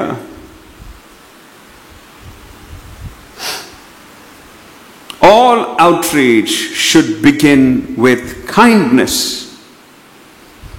ஞாயிற்றுக்கிழமை இங்க சொல்றோம், இவங்க இத்தனை பேருக்காக என்ன செய்யுங்க, ஜெபம் பண்ணுங்க. அந்த ஜெபத்துல நான் ஆமேன்னு போட்ட பிறகு எப்பயாவது திருப்பி யாராவது அவங்க பேரை படிச்சவங்களுடைய பேர் உங்க மண்டைக்குள்ள வருதா, ஞாபகம் வருதா? வரணும். சரி என்னமோ யாருக்கோ ஜெபம் பண்றாங்க, யாரோ சுகமா இல்லையா, யார் வீட்லயோ மரணமா அப்படின்னு சொல்லி உங்களுக்கும் அதுக்கும் சம்பந்தம் இல்லாம நடக்க கூடாது. இது கத்தோலிக்க சபை இல்லைங்க இது, அல்லது இது ஒரு கிளப் கிடையாது. இது தேவன் வாசம் செய்கிற இடம் அப்படின்னு நம்ம சொல்லும் போது, நமக்குள்ள வாசம் செய்கிற ஆண்டவர். நம்மளுடைய சரீரம் வேற எங்கேயாவது வலிக்குது அப்படின்னா இந்த கை சும்மா இருக்காது, வலிக்கிற இடத்தை போய் என்ன செய்யும், தைலத்தை தடவ தூண்டும். If there is no kindness, ஒரு வீட்டுல மரணம் அப்படின்னா உண்மையான விசுவாசிகள் என்ன செய்யணும், அவங்களோட நீங்க பழகலன்னா கூட என்ன செய்யணும், நீங்க அந்த மரண வீட்டுல அட்லீஸ்ட் ஒன்ஸ் ஆவது போய் என்ன பண்ணணும், போய் ஒரு பார்வை பார்த்துட்டு. அது ட்ரெடிஷன் இல்ல, அது கஷ்டம் இல்ல, அதுதான் ஆதி அன்பு. அந்த ஆதி அன்பின் அடையாளம் என்ன தெரியுங்களா, என் அங்கம் அழுவுது, என் அங்கம் வலியில வேதனையில இருக்குது, அதனால நான் போய் அங்க என்ன செய்யணும், நானு நீங்க போய் அங்க 1 hour 2 hour இல்ல பாக்கெட்ல இருந்து உங்க காசெல்லாம் இல்ல தேவையில்லை, போய் ஒரு 5 நிமிஷம் நின்று அந்த வலி வேதனையோட நீங்க பங்கு பெற்று அவங்களுக்காக ஜெபித்து ஒரு ஆறுதலான வார்த்தை சொல்லிட்டு வரீங்க பாத்தீங்களா, அதுதான் ஆண்டவர் எதிர்பார்க்கிறார். இந்த அன்பு இருக்கா இங்க, அதுதான் அன்பின் அடையாளம். வேற என்ன அன்பின் அடையாளம்?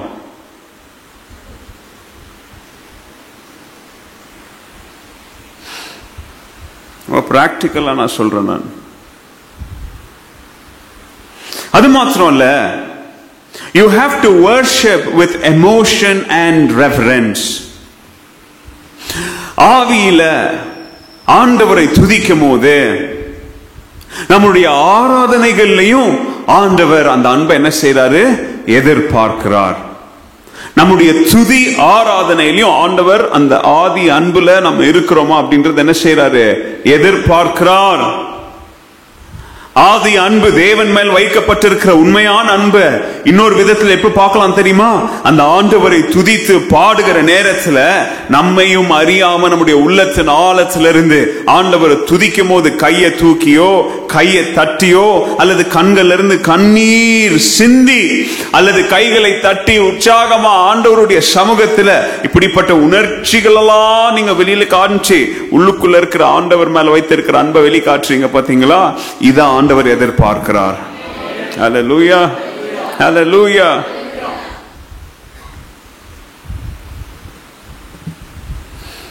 ஆராதனை நேரம் அப்படின்றது ஒரு ஆர்டர் ஆஃப் சர்வீஸ் கிடையாது. வர்ஷிப், ஆண்டவரை துதிக்கிறது, ஆண்டவரை பாடுறது அப்படின்றது சும்மா நேர போக்குக்காக வைக்கப்பட்ட ஒரு நிகழ்ச்சி கிடையாது. It is a time for you to show your love to Christ. ஆண்டவரை நீங்க எவ்வளவு நேசிக்கிறீங்க அப்படின்றத காமிக்கிறதுக்கு உங்களுக்கு கொடுக்கப்பட்ட, நமக்கு கொடுக்கப்பட்ட ஒரு நேரம் அது. அந்த நேரத்துல பாடும் பொழுது அந்த வார்த்தைகளை உணர்ந்து ஆண்டவரை நம்ம துதிச்சு பாடும்போது ஆண்டவர் பார்க்கிறாரு, இவன் சும்மா நின்று அங்க கையை தட்டுறானா அல்லது என் மேல வைத்திருக்கிற அன்புனால இவங்க இதை என்ன செய்யறாங்களா? பாடுறாங்களா? அதனாலதான் நிறைய நேரத்துல ஆராத நேரத்துல உங்களை நான் கோவத்துல சொல்றேன், நானு கையை தட்டுங்க, கையை உயர்த்துங்க, பாடுங்க அப்படின்னு நான் சொல்றேன்.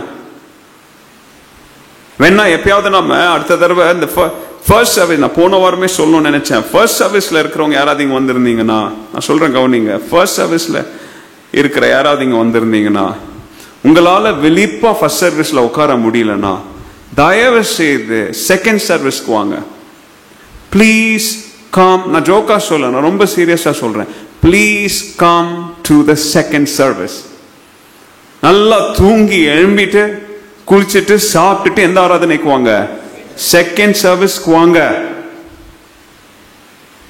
ஃபர்ஸ்ட் சர்வீஸ்ல வந்து பாதி தூக்கத்துல உங்களை என்னைக்காவது இங்க மேடையில நின்று போட்டோ பிடிச்சி காமிக்கிறவங்கள ஒவ்வொருத்தரையும் ஜூம் பண்ணி அல்லது அவங்களை மேல கூப்பிட்டு இவங்க ஜூம் பண்ணி முகத்தை காமிங்கடா அப்படின்னு சொல்றேன். ஆராதனை நேரத்துல சபைக்கு வந்து ஆண்டவரை துதிக்கிற நேரத்துல தூங்கி வளைஞ்சுக்கிட்டு அல்லது ஆடிட்டர் மாதிரி கையை கட்டிக்கிட்டு போலீஸ்கார மாதிரி பாக்கெட்ல கையை விட்டு நீ ஏன் சர்ச்சுக்கு வர? எதுக்கு வர சர்ச்சுக்கு? அங்க என்ன பத்தியா பாடுன்னு சொல்றேன், என் பெருமையா பாடுன்னு நான் சொல்றேன். உனக்கு ஜீவனை தந்து நீ நிக்க வச்சிருக்கிறாரு ஆண்டவர். அந்த ஆண்டவர் வார்த்தைகளை சொல்லி துதிங்க அப்படின்னு சொல்லும் போது உள்ள உடஞ்சி நீங்க துடிக்கணும். பாட்டு தெரியலன்னா கூட ஒயிட் அண்ட் ஒயிட் போட்டிருக்கிற பெந்தகோஸ்தே சர்ச்ல போய் பாருங்க, பாட்டே தெரியாது, அவங்க எல்லாம் தரையில பாயில உட்காந்து கையை தட்டிட்டு குதிச்சு ஆடு. அது இன்னொரு எக்ஸ்ட்ரீம் விட்டுருங்க, அதை நான் சொல்ல விரும்பல. ஆண்டவர் நம்முடைய துதி ஆராதனை நேரத்துல கூட அவர் மேல வைத்திருக்கிற அன்பை என்ன செய்யறாரு? அங்க எதிர்பார்க்கிறார். ஏன்னா அந்த துதி ஆராதனை கூட நான் ரொம்ப அப்ரிஷியேட் பண்றேன். நான் இப்போ கொஞ்சம் ஒரு சில நாட்களா கொஞ்சம் எனக்கு ஃப்ரீ டைம் இருக்கிறதுனால நான் இதுக்கு போறேன், ஃப்ரைடேஸ் ஃபாஸ்டிங் ப்ரேயர் போறேன். ஒரு ஏரியாவுக்கு மாத்திரம் போறேன். நான் ரொம்ப அப்ரிஷியேட் பண்றேன், அங்க இருக்கிற லேடிஸ் ரொம்ப அழகா வர்ஷிப் பண்றாங்க. சின்ன இடம் பார்த்தீங்களா, தரையில தான் உட்காடுறாங்க, முழங்கால் இடுறாங்க, ஜெபம் பண்ணும் போது பாடும் போது நல்ல கையை தட்டி பாடுறாங்க. அந்த கல்ச்சர் சபைக்கும் வரணும். அப்படிதான் இருந்துச்சு நம்ம சபை ஒரு காலத்துல. அதனாலதான் இப்ப கொஞ்ச நாளா நானே உங்களை ஆராதனைக்குள்ள வழி நடத்துறேன். ஏன்னா நீங்க ஆராதிக்கணும். இங்க நின்று ஆராதனை பண்றவங்களை நீங்க வேடிக்கை பார்க்க கூடாது. நீங்க என்ன, ஆனா இன்னைக்கு 99% சபைகள் அப்படிதான் நடக்குது. அங்க ஒருத்தர் நின்று ஆராதனை செய்வாங்க, எல்லாரும் என்ன செய்வாங்க? பார்ப்பாங்க. இல்லைன்னா கையை தட்டுன்னு சொன்னா கையை தட்டுவாங்க, இல்லைன்னா அவங்க பாட்டு உட்காந்துட்டு இருப்பாங்க. இன்னும் வெளிநாட்டு சபைகள்லாம் இன்னும் மோசம், உட்காருவாங்க கீழே, இல்லைன்னா கால் மேல கால் போட்டுக்கிட்டு இருக்கவங்க, ஒருத்தன் தோல்ல இன்னொருத்தன் தோல்ல போட்டு உட்காந்து இருப்பான், இல்லைன்னா சூயிங் கம்மா போட்டு சாப்பிட்டுட்டு இருப்பான், இல்லை காப்பியை குடிச்சிட்டு இருப்பான். எந்த நேரத்துல? ஆராதனை நேரத்துல. இவெல்லாம் படிச்சவன், இவெல்லாம் வெள்ளக்காரன், இவெல்லாம் ஆண்டவரை துதிக்கிற நேரத்துல இதுக்கு துதிக்க தெரியல. இதுக்கு உட்காந்து அங்க லவ் பண்ணிட்டு இருக்குது சர்ச்சில். ஆண்டவர் எதிர்பார்க்கிறாரு. துதிய நேரத்துல என் பிள்ளை என் மேல வச்சிருக்கிற அங்கதான் செக் பண்ணுவாரு. டாக்டர் அங்கதான் செக் பண்ணுவாரு. மூச்சு இழுத்து விடுன்னு சொல்லுவாரு, அப்பதான் செக் பண்ணுவாரு. அந்த துதிக்கிற நேரம், மூச்சு இழுத்து விடுற நேரம், உங்களுடைய ஹெல்த் எப்படி இருக்குதுன்றத உங்களுடைய ஆராதனையில் ஆண்டவர் பாப்பாரு. இது வாயிலிருந்து துதிக்குதா, உள்ளத்தின் ஆழத்திலிருந்து துதிக்குதான் ஆண்டவர் எங்க பாப்பாரு? அப்போ 36th இயர்க்குள்ள போறதுக்கு முன்னாடி ஆதி அன்புல திரும்பி வானா என்ன அர்த்தம்? இதுதான் அர்த்தம். துதிக்கிற நேரத்துல துதிக்கணும், பாடுற நேரத்துல பாடணும், நன்றி செலுத்துகிற நேரத்துல நன்றி செலுத்தணும். He sees whether they flow out of your heart. Okay, இந்த பாயிண்ட் ரொம்ப நீடிட்டு போயிட்டு இருக்குதான், இதை நிப்பாட்டுறீங்க. We have to reignite our prayer and worship with passion, out of love. அங்க வந்து நின்னுட்டீங்கன்னா கையை தூக்குங்க ஆராதிப்போம் அப்படின்னாலே கண்ணை மூடிடணும். அங்க வேற எதையும் பார்க்க கூடாது. என்ன துணி போட்டிருக்கான், என்ன சட்டை போட்டு வந்திருக்கிறான், இன்னைக்கு என்ன இன்ஸ்ட்ருமெண்ட் வாசிக்கிறான், இன்னைக்கு சர்ச்சில் லிரிக்ஸ் வருதா, nothing should distract you. உங்களை எதுவும் கவனம் செலுத்தல் அடிக்க கூடாது. வந்தீங்களா, நின்னீங்களா, எழும்பினீங்களா, பாட்டு தெரியுதா தெரியலையா, இப்பெல்லாம் உங்களுக்கு வசதியோட என்ன செய்யறோம், அதுல போடுறோம், அதை பார்க்கணும். ராகம் தெரியலையா, வார்த்தைகளை வாயில வாசித்துக்கிட்டு கையை தட்டிட்டு கையை தூக்கிட்டு ஆண்டவர் என்ன செய்ய ஆரம்பிக்கணும். ஏன் அந்த வார்த்தைகள் சொல்லும் போது உங்களை தூண்டணும். அந்த வார்த்தைகள், இந்த அனுபவம் எனக்கும் இருக்கு, என் வாழ்க்கையில் ஆண்டவர் இதையும் செய்திருக்கிறாரு. ஹல்லேலூயா. பாடம் நம்பர் 1, ஆண்டவர் நம்மிடத்திலிருந்து நடைமுறை வாழ்க்கையில் எதிர்பார்க்க விரும்புகிற காரியம் என்னது?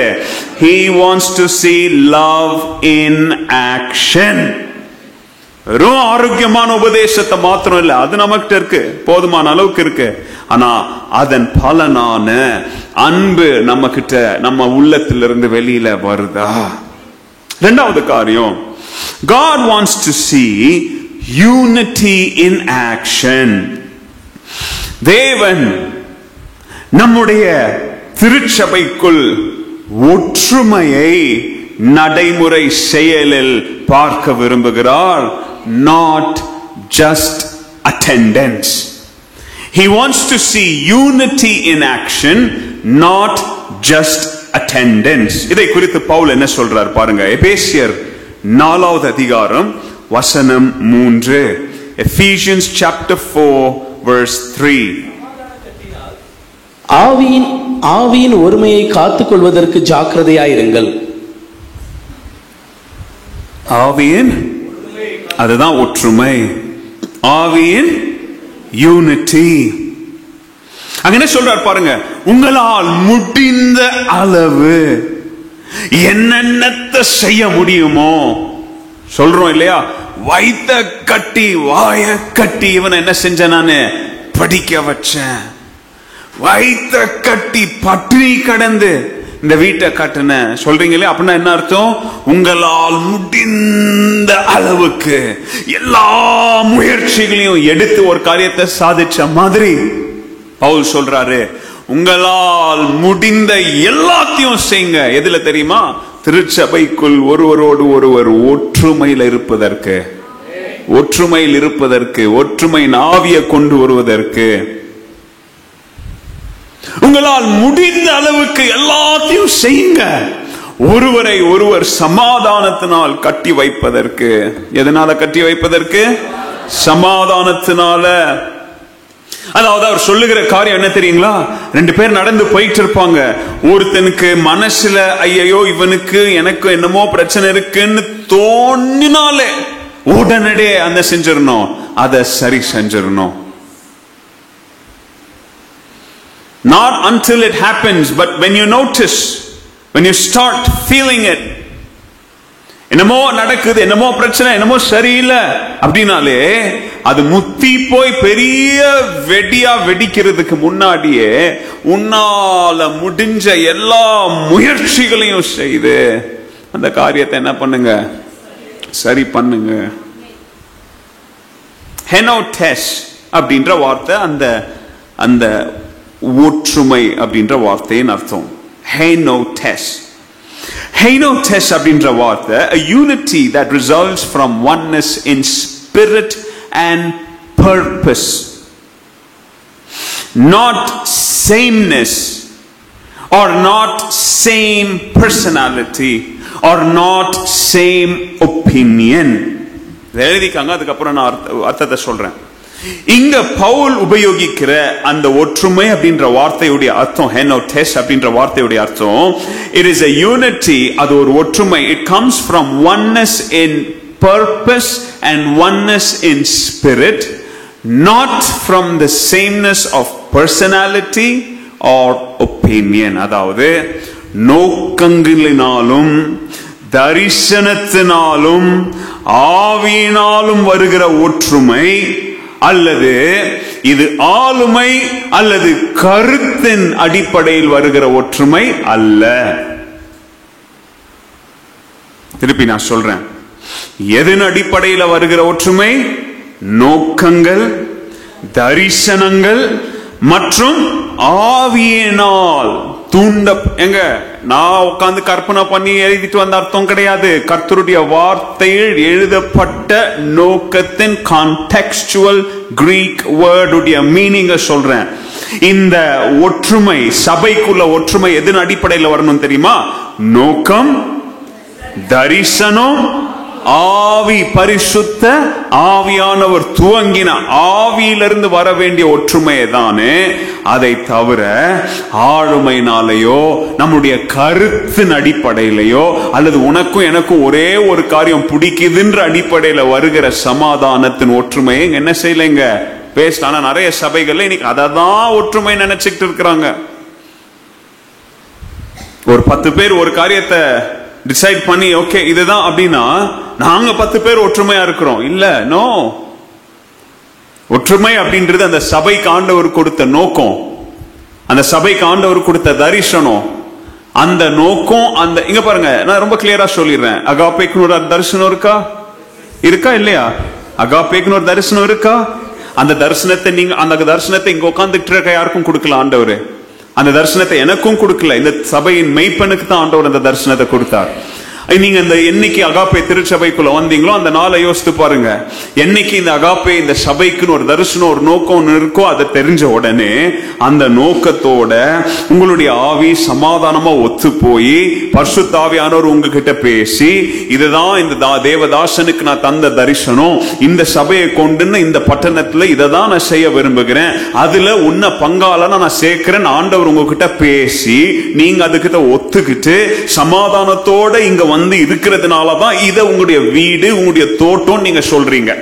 கரெக்டா? இந்த சபைக்கு ஒரு தரிசனமே இல்லைன்னா நீங்களும் நானும் ஒட்டி கூடி வர்றதுக்கு என்ன நோக்கம் இருக்கு? What is the point?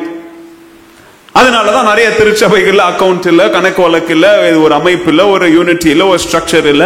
வருவாங்க, காணிக்க போடுவாங்க, அது அவங்களே எப்படி தின்னு தீத்தரலாம்னு யோசிப்பாங்க, அதுக்கப்புறம் வீட்டுக்கு கிளம்பி போயிடுவாங்க. நோக்கம் இல்லாத ஊழியங்கள், தரிசனம் இல்லாத ஊழியங்கள்.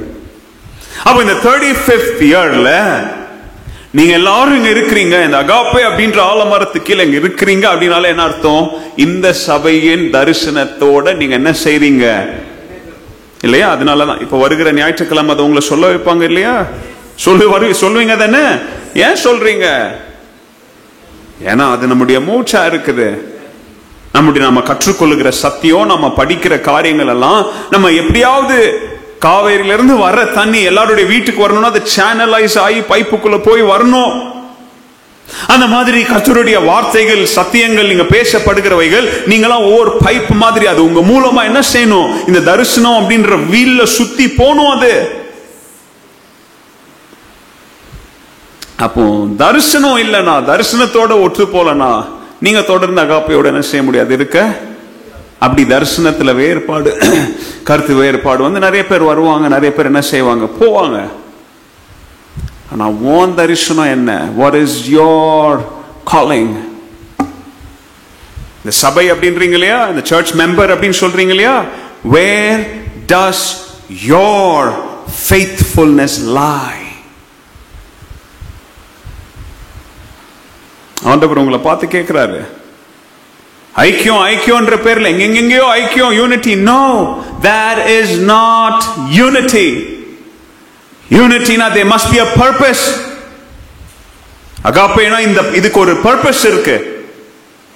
இதே நான் இந்த சபைக்காக பேசுறேன் அப்படின்னு எல்லாம் நினைக்காதீங்க. ஆமா, இந்த கான்டெக்ட்ல சபைக்காக பேசுறேன். ஆனா நாம 35 வருஷத்தை முடிச்சு 36க்குள்ள கால் எடுத்து வைக்க போறோம். இதை யாராவது ஆன்லைன்ல பாத்தீங்கன்னா இது உங்க சபைக்கு உங்களுடைய சூழ்நிலைக்கு எப்படி பொருந்துமோ அப்படி பொருந்தட்டும். நான் என் சபைக்கு இதை பேசுறேன். ஏன்னா இதை நான் ஸ்பெசிபிக்கா 35வது வருஷத்தை நம்ம முடிச்சு 36க்குள்ள கால் எடுத்து வைக்க போறோம் இல்லையா, அதனால நம்ம சபையவே நான் உதாரணம் கொடுத்து சொல்றேன். நானு இந்த நோக்கம், இந்த தரிசனத்தோட ஒட்டாத எதை கூடயும் சேர்ந்துக்கிட்டு நீங்க என்ன செய்ய முடியாதாங்க. Unity, no, that is not unity. Opinion, ஃப்ரெண்ட்ஸா இருக்கலாம் நீங்க, ஆனா அது யூனிட்டி கிடையாது. கருத்தின் அடிப்படையிலலாம் எனக்கு இவரை பிடிக்கும்ன்ற அடிப்படையிலலாம் நீங்க ஒற்றுமை என்ன செய்ய முடியாது, இருக்க முடியாது.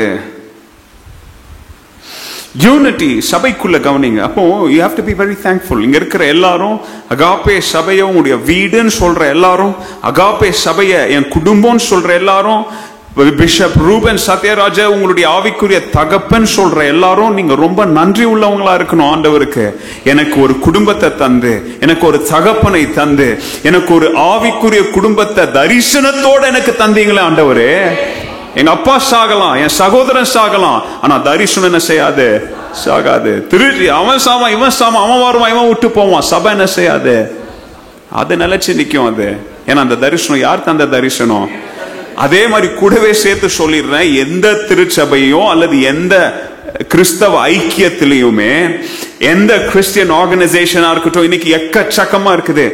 அவங்களுடைய விஷன், அவங்களுடைய மிஷன், அவங்களுடைய கோல்ல தி கிரேட் கமிஷன் இல்லனா அது கோலே கிடையாது. ரொம்ப திட்டவட்டமா சொல், இதனால நான் நிறைய எதிரிகளை கூட சம்பாதிக்கலாம்.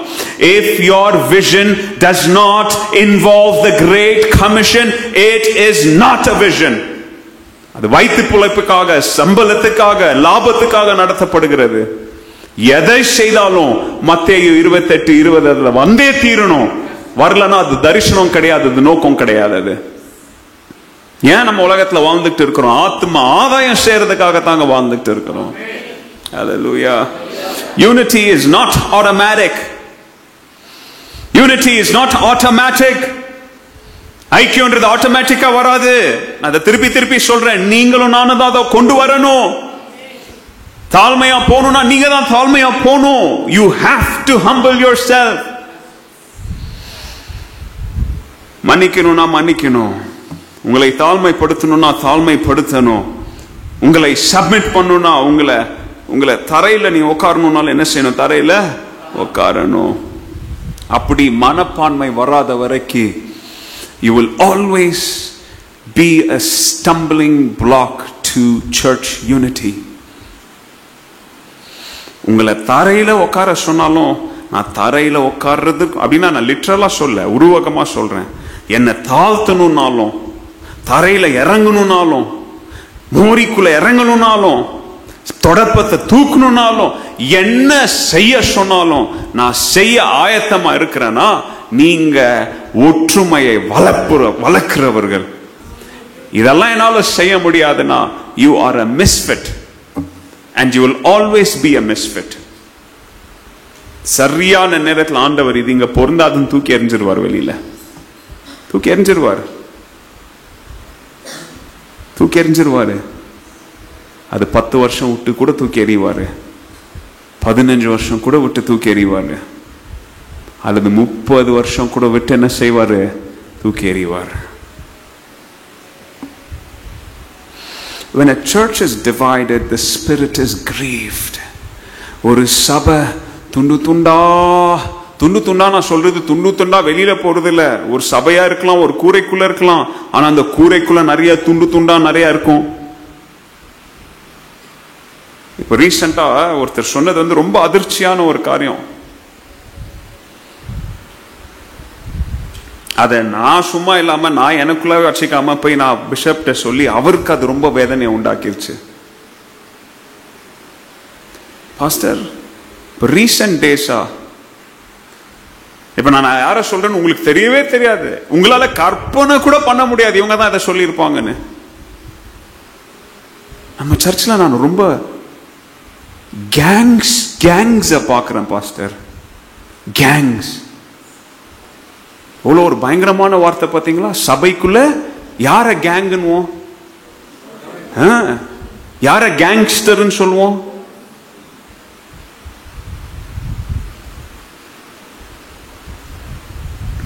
சர்ச்சுக்குள்ள நிறைய கேங்குங்க இருந்துச்சுன்னு வச்சுக்கோங்க. பரிசுத்த ஆவியானவர் சபை நடுவில் உட்காந்து கண்ணீர் விட்டுட்டு இருக்கிறார், ஒப்பாரி வச்சுட்டு இருக்கிறார் அவர். ஓகே, அந்த எக்ஸாம்பிளை நான் சொல்லியிருக்க கூடாது, பட் உணர்த்தப்படுவதற்காக நான் சொல்றேன். நான்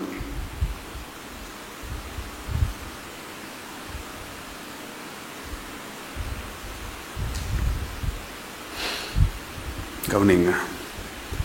ஆண்டவரே, நான் இந்த சபையின் ஐக்கியத்திற்கு ஏதாவது விதத்துல தடையா இருக்கிறானா? இன்னைக்கு ராத்திரி போய் கேளுங்க.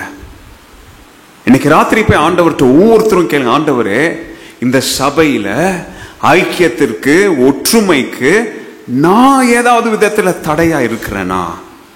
இருக்கிறீங்களா இல்லையான்னு உங்களுக்கு தெரியும். அப்படி இருந்தீங்க, அப்படி இருக்கிறீங்க அப்படின்னா பிராக்டிக்கலா சொல்றேன், இன்னும் வருகிற வாரங்கள்ல ஒரு சில நாட்கள் உபவாசம் இருந்து ஆண்டவர்கிட்ட ஜெபம் பண்ணுங்க. Fast and pray. யாருக்கு? உங்ககிட்ட தான் சொல்றேன்.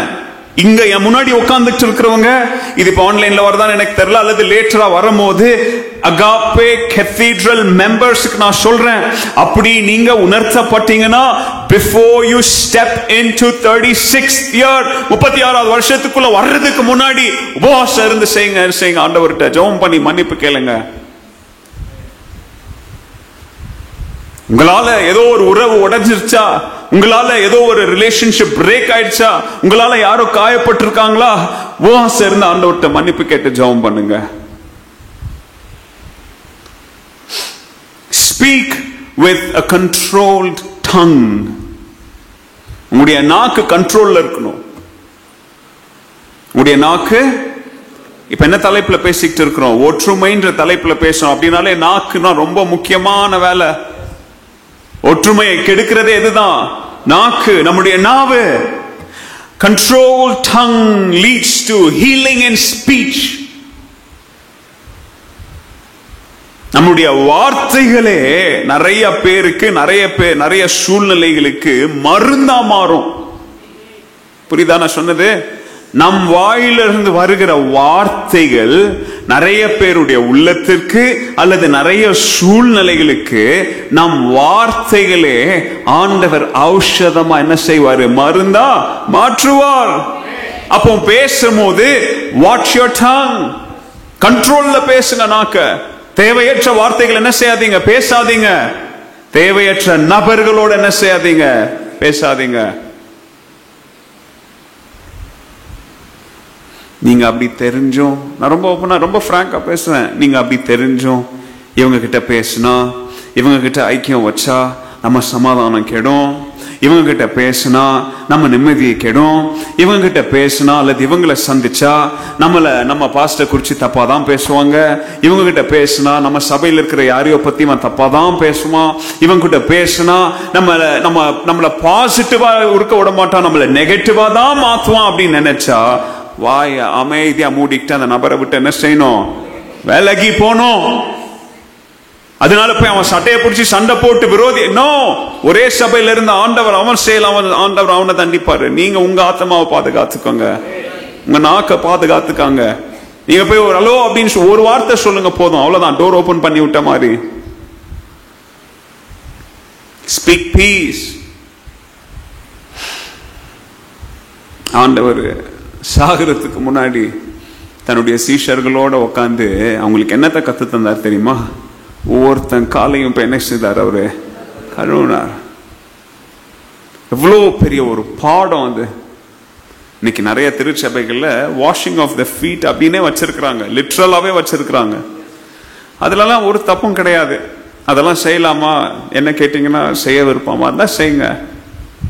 குடும்பத்துல செய்யுங்க, உங்க வீட்டுல செய்யுங்க. வீட்டுல மனைவி கணவன் பிள்ளைங்கெல்லாம் உட்காந்து ஜெபம் பண்ணும் போது அந்த தாழ்மையின் அடையாளத்தை காமிக்கணும்னா, கணவன் மனைவி காலை கழுவுங்க, மனைவி கணவன் காலை கழுவுங்க, பிள்ளைங்க அப்பா அம்மா காலை கழுவுங்க. ஏன்னா அது தாழ்மையின் அடையாளம். Do it as a family if you want. Literal நீங்க லிட்ரலா பண்றீங்களோ பண்ணுங்க, அல்லது சிம்பாலிக்லி உருவகமா யார்ட்டையோ பேசாம இருக்கிறீங்க, கர்வத்துல அலைறீங்க, திமிர்ல அலைறீங்க, பெருமையில அலைறீங்க, அவங்க கிட்ட போய் இந்த வாரம் மன்னிப்பு கேளுங்க. அது அவங்க காலை நீங்க என்ன செய்யறது? கழுவுறதன் அடையாளம். Honor and submit to your church leadership. ஆண்டவர் உங்களுக்கு தந்திருக்கிற திருச்சபையின் தலைமைத்துவத்துக்கு கீழ்ப்படிய கற்றுக்கொள்ளுங்கள். கீழ்ப்படிய கற்றுக்கொள்ளுங்கள். A spirit-filled church is a submitted church, not a divided church because of personal agendas. நான் இதை ரொம்ப தடவை திருப்பி நான் சொல்றேன். திருச்சபைக்குள்ள வந்த பிறகு இங்க எல்லாருக்கும் ஒரே அஜெண்டா தான். திருச்சபைக்கு வெளியில ஒவ்வொருத்தருக்கும் ஒவ்வொரு அஜெண்டா இருக்கும், ஒவ்வொரு நோக்கங்கள் இருக்கும். சபைக்குள்ள வந்து உள்ள வரும்போதே நான் சொல்லியிருக்கேன் இல்லையா, அன்னைக்கு நான் சொன்னேன், நான் எனக்கு ஒரு நாள் ஞாயிற்றுக்கிழமையில சொன்னேன், நீங்க கீழே சொன்ன, நான் கம்யூனியன் சண்டேல சொன்னேன், நீங்க கீழே செருப்பை கழுத்தி விடும் போதே என்ன பண்றீங்க?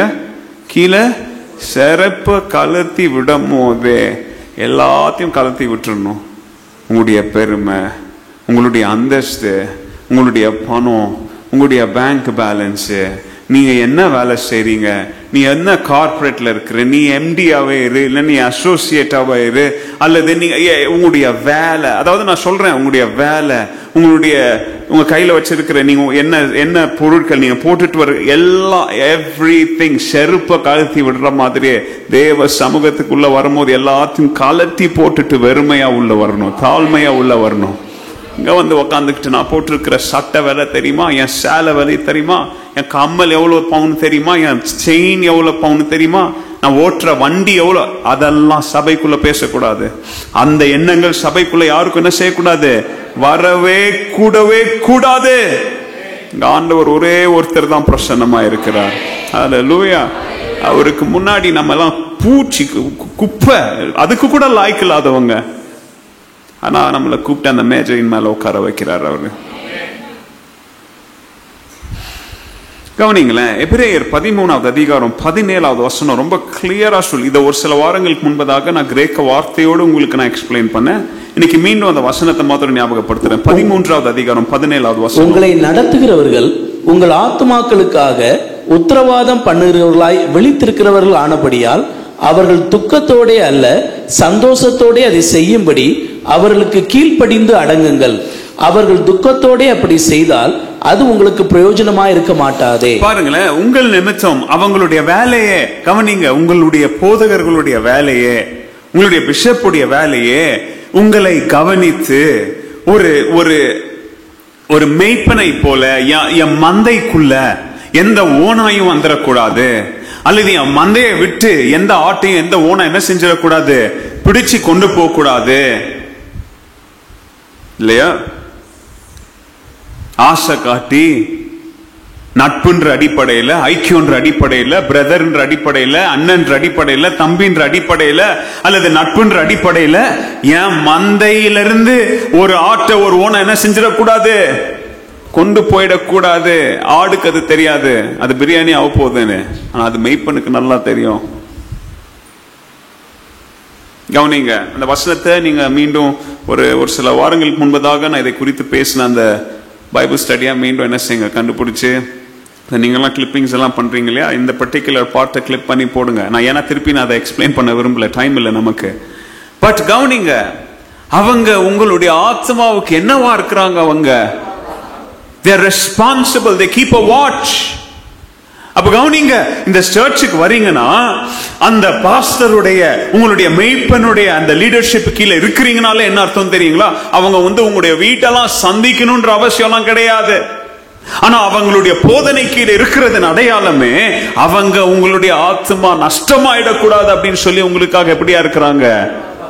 கவனம் உள்ளவர்களா இருக்கிறாங்க. இதயம் துடிக்குதான் உங்களுக்கு. சின்ன காரியம் கூட பாருங்க, நான் போய் சொன்னேன் பாத்தீங்களா, இப்போ ஒரு உதாரணம் சொன்னேன் இல்லையா, நம்ம சர்ச்ல ஒருத்தங்க இப்படி ஒரு சில அந்த வார்த்தை அவருக்கு ஒரு மாதிரி ஆயிடுச்சு.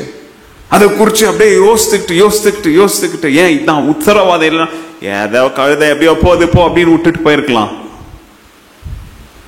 ஏன் சபையின் பிள்ளைங்க, நான் உங்களுக்கு ஒரு தடவை சொல்லி இருக்கிறேன், ஒரு US பேட்டில் ஷிப், அதாவது வார்ஷிப், யுத்த கப்பல். யுத்த கப்பல் எப்படி தெரியுமா இருக்கும்? யுத்த கப்பலுக்கு முன்னாடி நின்னீங்கன்னா எறும்பு மாதிரி இருப்பீங்க நீங்களும் நானும். யுத்த கப்பல் இந்த பில்டிங் மாதிரி 10 மடங்கு உயரமா இருக்கும். இங்க இருந்து அங்க நிஜால் மசீத் வரைக்கும் இருக்கும் யுத்த கப்பல். The colossus of the ocean. ஒரு யுத்த கப்பல் ஒரு நாள் நடு ராத்திரியில வந்துகிட்டே இருந்துச்சு. கப்பல் தூரத்துல ஒரு வெளிச்சம் தெரிஞ்ச உடனே கேப்டன் எடுத்து பேசுறாரு. This is USS navy ship நிறைய இருக்குது. ஃபார் எக்ஸாம்பிள் ஜெரால்ட் ஃபோர்டுன்னு வச்சுக்கோங்க. This is USS Ford. அதான் உலகத்தின் மிகப்பெரிய the greatest wonder of the sea சொல்லுவாங்க ஜெரால்ட் ஃபோர்டு. உலக போர்லாம் வந்துச்சுன்னா நம்ம இந்தியாவுக்கும் வந்துச்சு, ஒரு தடவை வந்துச்சு. அது அவங்க டூர் பண்ணி போகும்போது எங்க கோவாவா எங்கேயோ வந்தாங்க ஒரு தடவை. நீங்க வேணா போய் நெட்ல போட்டு பாருங்க, படங்கள்லாம் பயங்கரமாகும். அந்த எக்ஸாம்பிள் வச்சுக்காங்க. This is USS Gerald Ford. யுத்த கப்பல் வருது, உன் பாதை என்ன செய்ய மாத்து, வேற ரூட்ல போ, எங்க ரூட்ல இருக்கிற நீ வேற ரூட்டுக்கு போ. அங்க இருந்து ரிப்ளை ரேடியோல வந்துச்சு. Received sir, copy that, received. You please change your course 10 degrees north. அங்க இருந்து நியூஸ் வந்துச்சு, உங்க மெசேஜ் கிடைச்சது, நீங்க உங்க பாதையை ஒரு 10 டிகிரி என்ன செய்யுங்க மாத்துங்க. USS ஜெரால்ட் ஃபோர்டுக்கு கோவம், நான் உலகத்துல பெரிய யுத்த கப்பல்னா நான் மோதுனா நீ என்ன ஆகும், நீ என்ன 10 டிகிரி போ சொல்றியா? சொன்னா உனக்கு கடைசி வார்னிங் கொடுக்கிறேன் மவனே, அந்த டோன்ல வச்சுக்காங்க. 10 டிகிரி நீ வழியா மாத்திக்கிட்டு போலனா செத்த நீ.